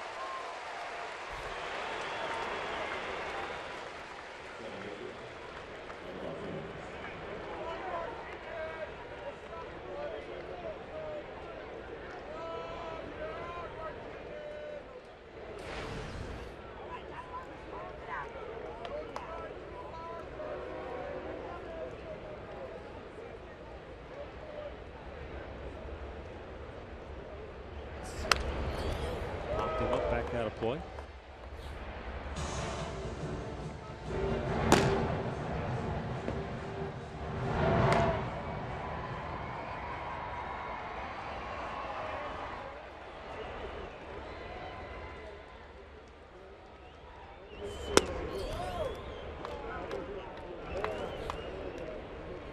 Taijuan Walker, back on April 25th against Houston, struck out 11 Houston Astros, equaling his career best. He's done it 3 times. He's sitting on 10 strikeouts here tonight, and this quite possibly could be his last hitter of the ball game. And it's up high 3-1. He got the bullpen ready.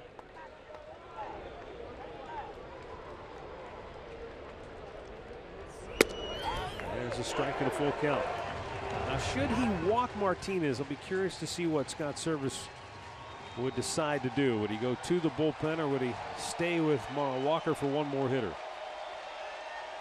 Payoff pitch, fouled back. This will equal his season high in pitches in a ball game. He made 110 against the Indians back on April 20th. I'm sorry, he made 118 against Houston in that great game. There's the strikeout, and he has equaled his career best with 11 strikeouts here tonight. Walker with 8 shutout innings.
To the game brought to you by Mazda.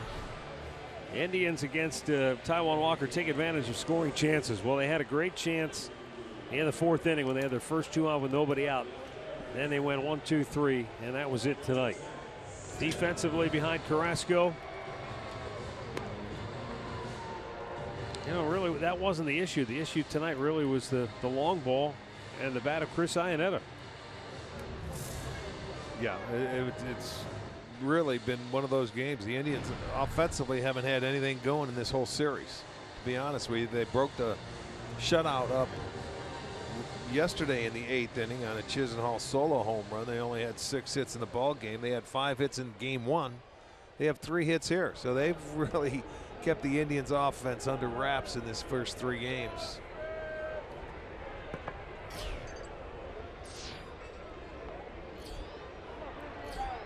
Seth Smith to face Jabba Chamberlain, who came off the disabled list for the Indians. Jabba was activated today, and when the Tribe optioned starting pitcher Cody Anderson back to AAA. Java had an intercostal strain, put him on the DL. Hit him. And the Mariners get their leadoff man aboard here in the 8th.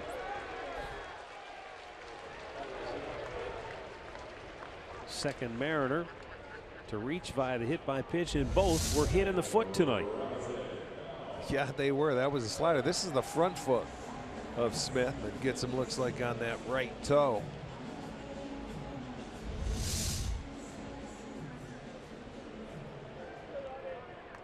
Now Robinson Cano 1 for 3 in the ballgame. Former Yankee teammates Jabba Chamberlain, Robinson Cano squaring off here.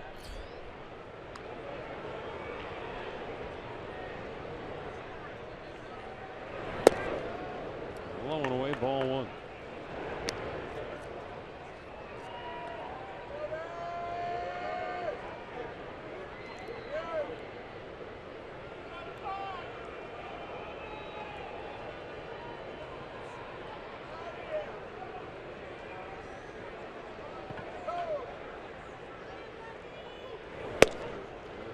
Strike to the outside corner, and it's 1-1.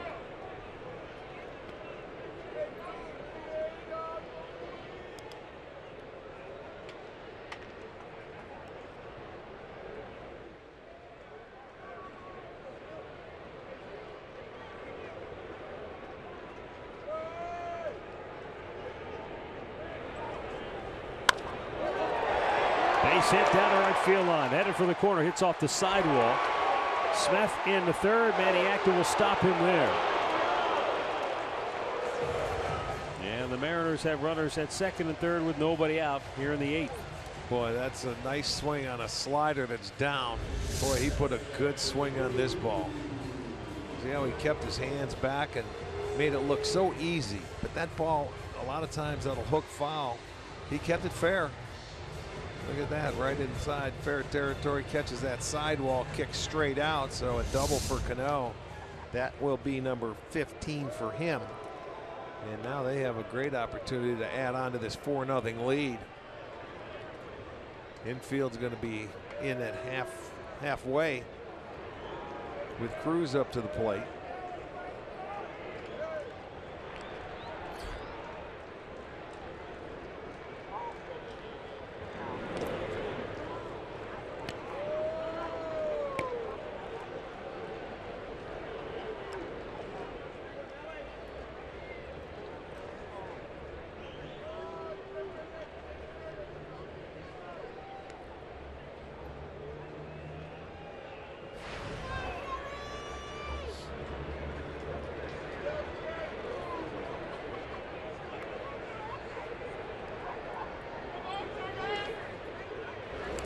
Nice stop by Jimenez. And the runner Smith has to stay at third. He really did it. I don't even know how he could block that ball. Look where this one hit. Way out in front of the left-handed batter's box. Or whatever, he got a hand on it to keep it alive.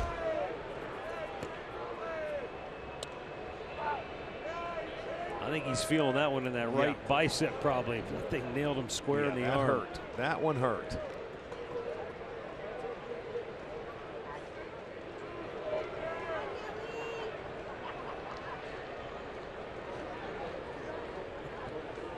Here's a 2-0 pitch to Nelson Cruz.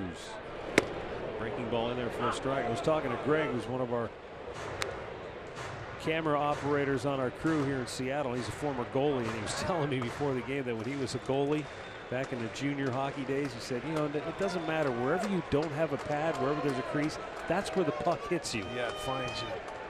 There's Greg. There he is. And that's the same thing that happened to Chris Jimenez right there. You try to block a ball, and it nails you right where you don't have any protection. Fouled back.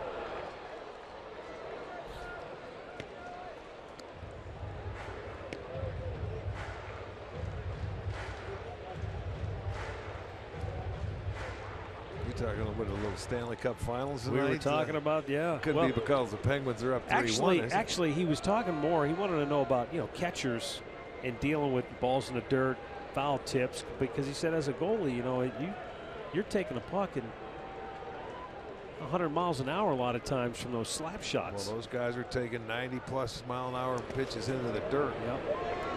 More so the breaking balls than the fastballs. Because Yeah. the fastballs, they don't spike. So, you know, anywhere from 80 to 90 miles an hour. I told him the big difference is, at least for a catcher, you don't have guys screening you.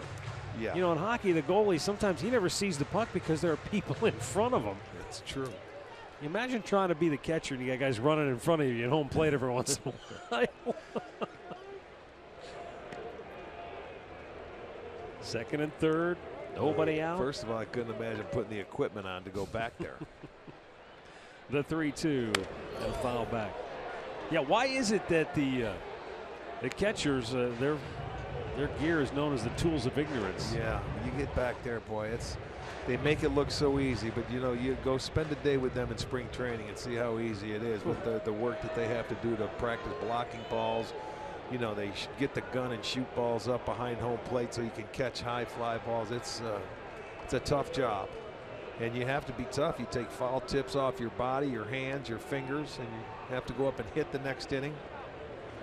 Swung on and missed. He got him. He stayed with it, and Cruz chased for out number one. He comes back with a good slider, and he's able to get Cruz to chase. That's a ball. But Cruz he wanted to try and drive those runs in. He expands his strike zone on the full count instead of taking that walk, and that'll be the first out.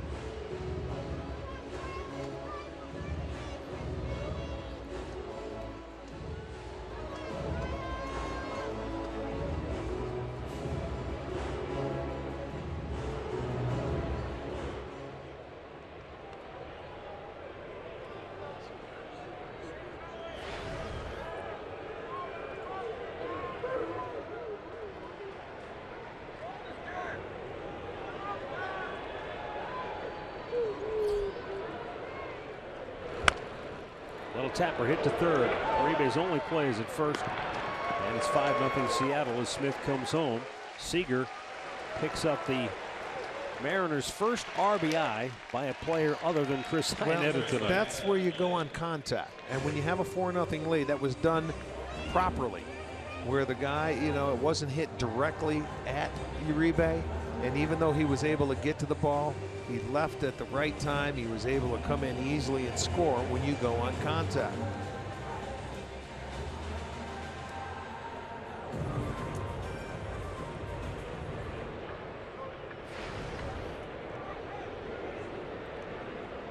And now Adam Lind 0 for 3. A couple of ground outs, fly to right, and put him on.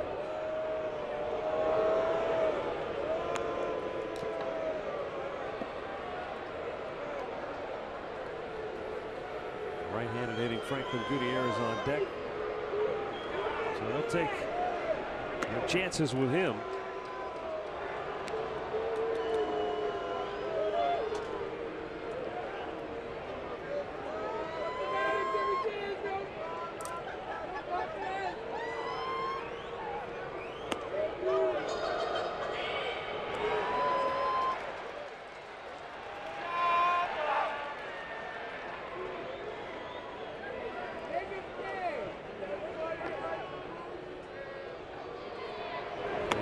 Ball 4.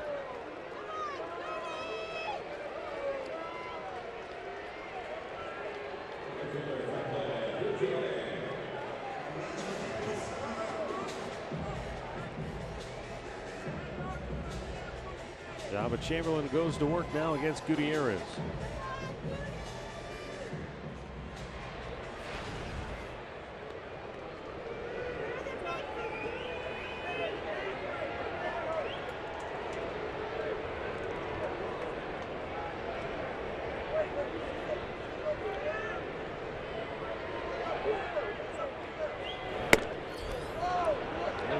Had a great opportunity tonight with all three teams behind them in the division losing. But it looks like they're going to suffer the same fate.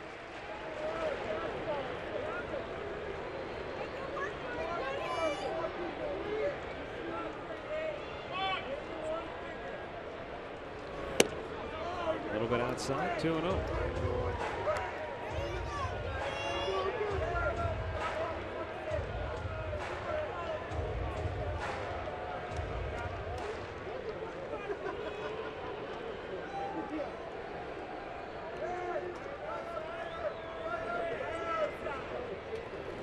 Swing and a miss with the slider.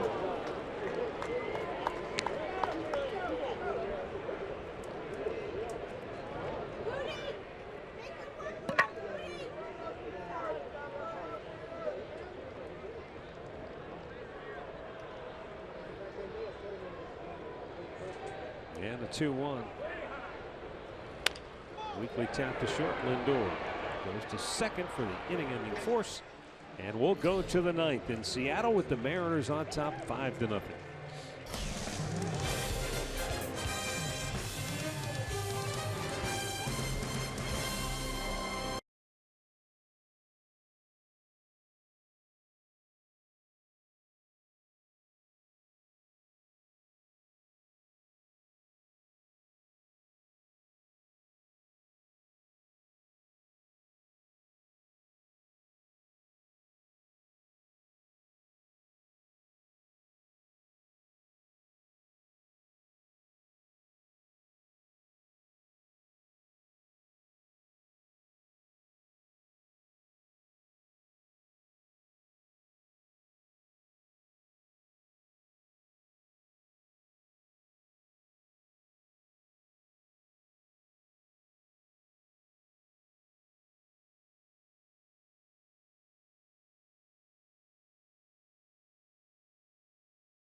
Yeah. So there's that. Nick Vincent will come on here in the ninth inning. Taijuan Walker was terrific. That high fastball, the Indians couldn't lay off of it. And he did have some pretty good off-speed stuff to go with it. Yeah, so. he did. I'll tell you what, the guy, he's got the Indians number. Looking to go 4-0 in his career in 4 starts.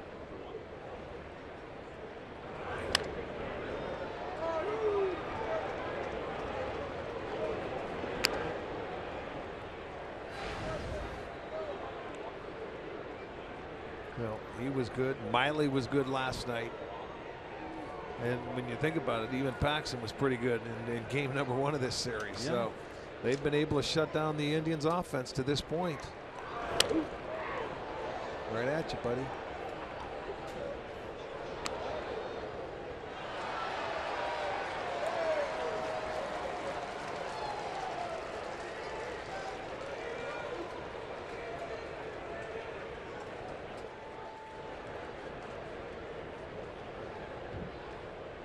To Rajay. And a chopper foul, third base side.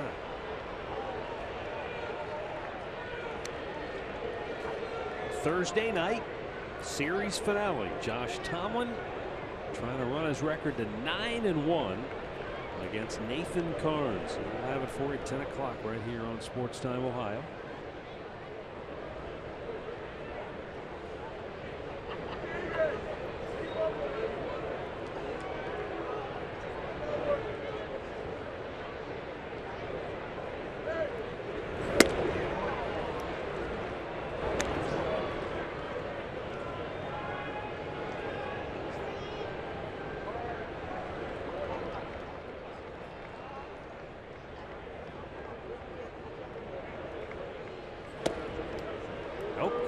chase.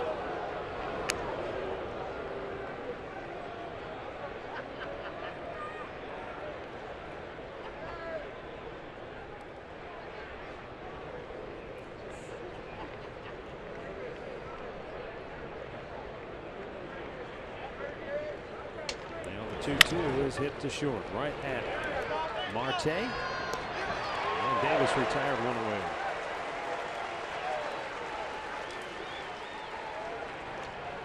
Going to bring up Jason Kipnis, who is 1 for 3 on the night.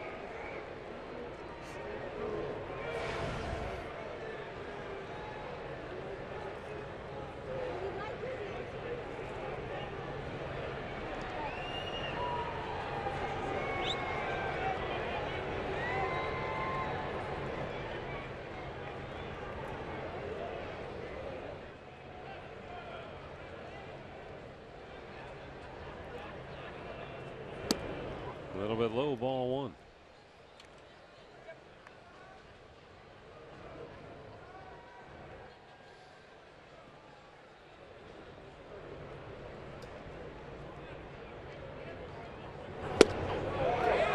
And Kipnis cuts and misses, 1-1.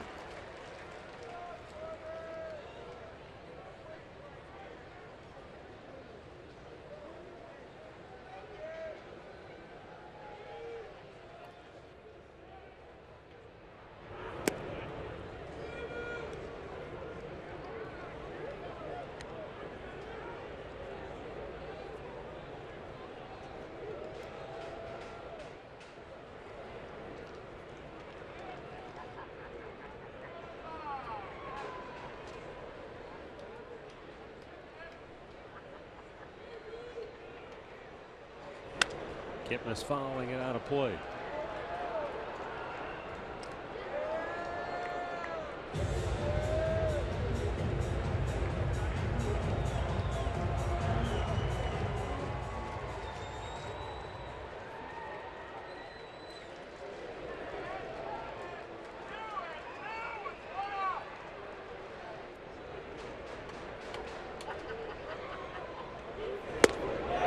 Fastball. It's been a theme all night long, hasn't it? Yes, it has. 12 strikeouts for Seattle pitching, and there are 2 down in the ninth. This has been the special of the night. High fastball. That has been on the menu for the Mariners.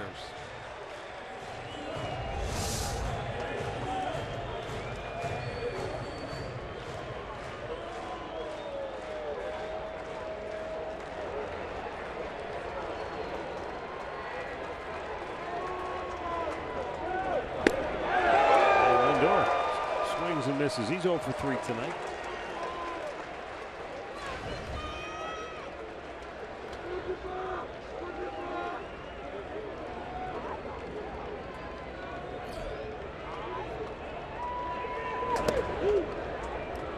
Sinks one low and away, and the count evens at 1-1. 15,337 the attendance tonight here at Safeco. On a chilly night by comparison to the first 2 in this series. That hit him. Lindor will take his base with 2 down. It sure did.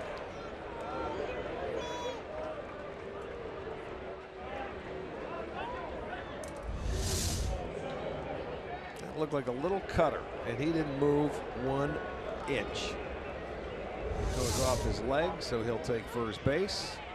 Give Santana a chance.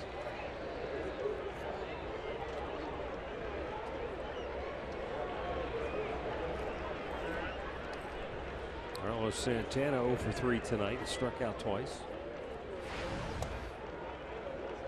Mariners go to the big shift for Carlos. Put a man in shallow right field. That's the second baseman, Cano.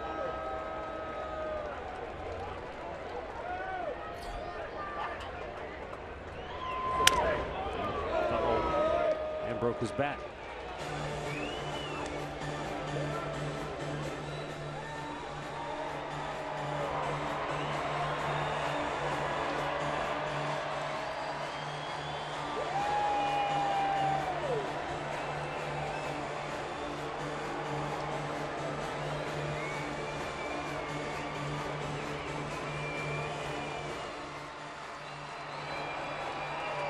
Texas finally losing, stopping their 5-game win streak, Seattle can move to win in 3 games of first place in the AL West.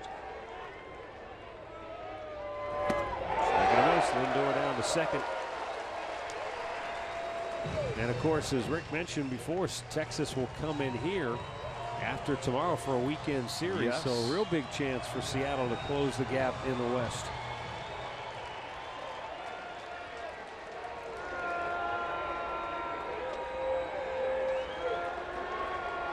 And now the 0-2. Up high.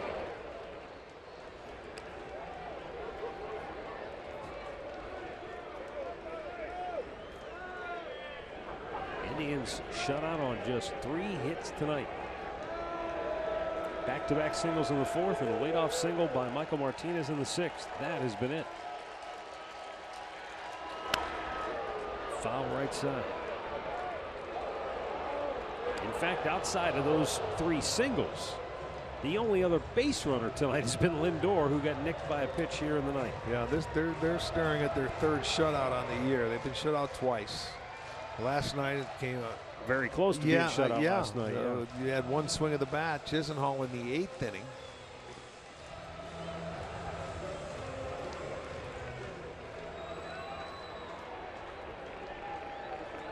Well, we thought this would be a good series when it began. And it has been, even though last night was lopsided and Seattle has pretty much run away with tonight's game. Swing and a miss, and it ends fittingly enough on a high fastball, swung on and missed. 13 strikeouts for Seattle Mariners pitching tonight as they complete the shutout and win it 5-0. They've taken 2 out of 3 in the series, with the finale coming tomorrow night. Taijuan Walker the win. He's 3-6. The loss to Carlos Carrasco, his first. He's 2-1. The Mariners, after losing 4 straight, have won back-to-back games, and they're now 33-26. The Indians, after winning 6 in a row, have lost 2 straight and are now 32-26 on the year. 5-0 is the final. We'll be back with a final word from Seattle right after this.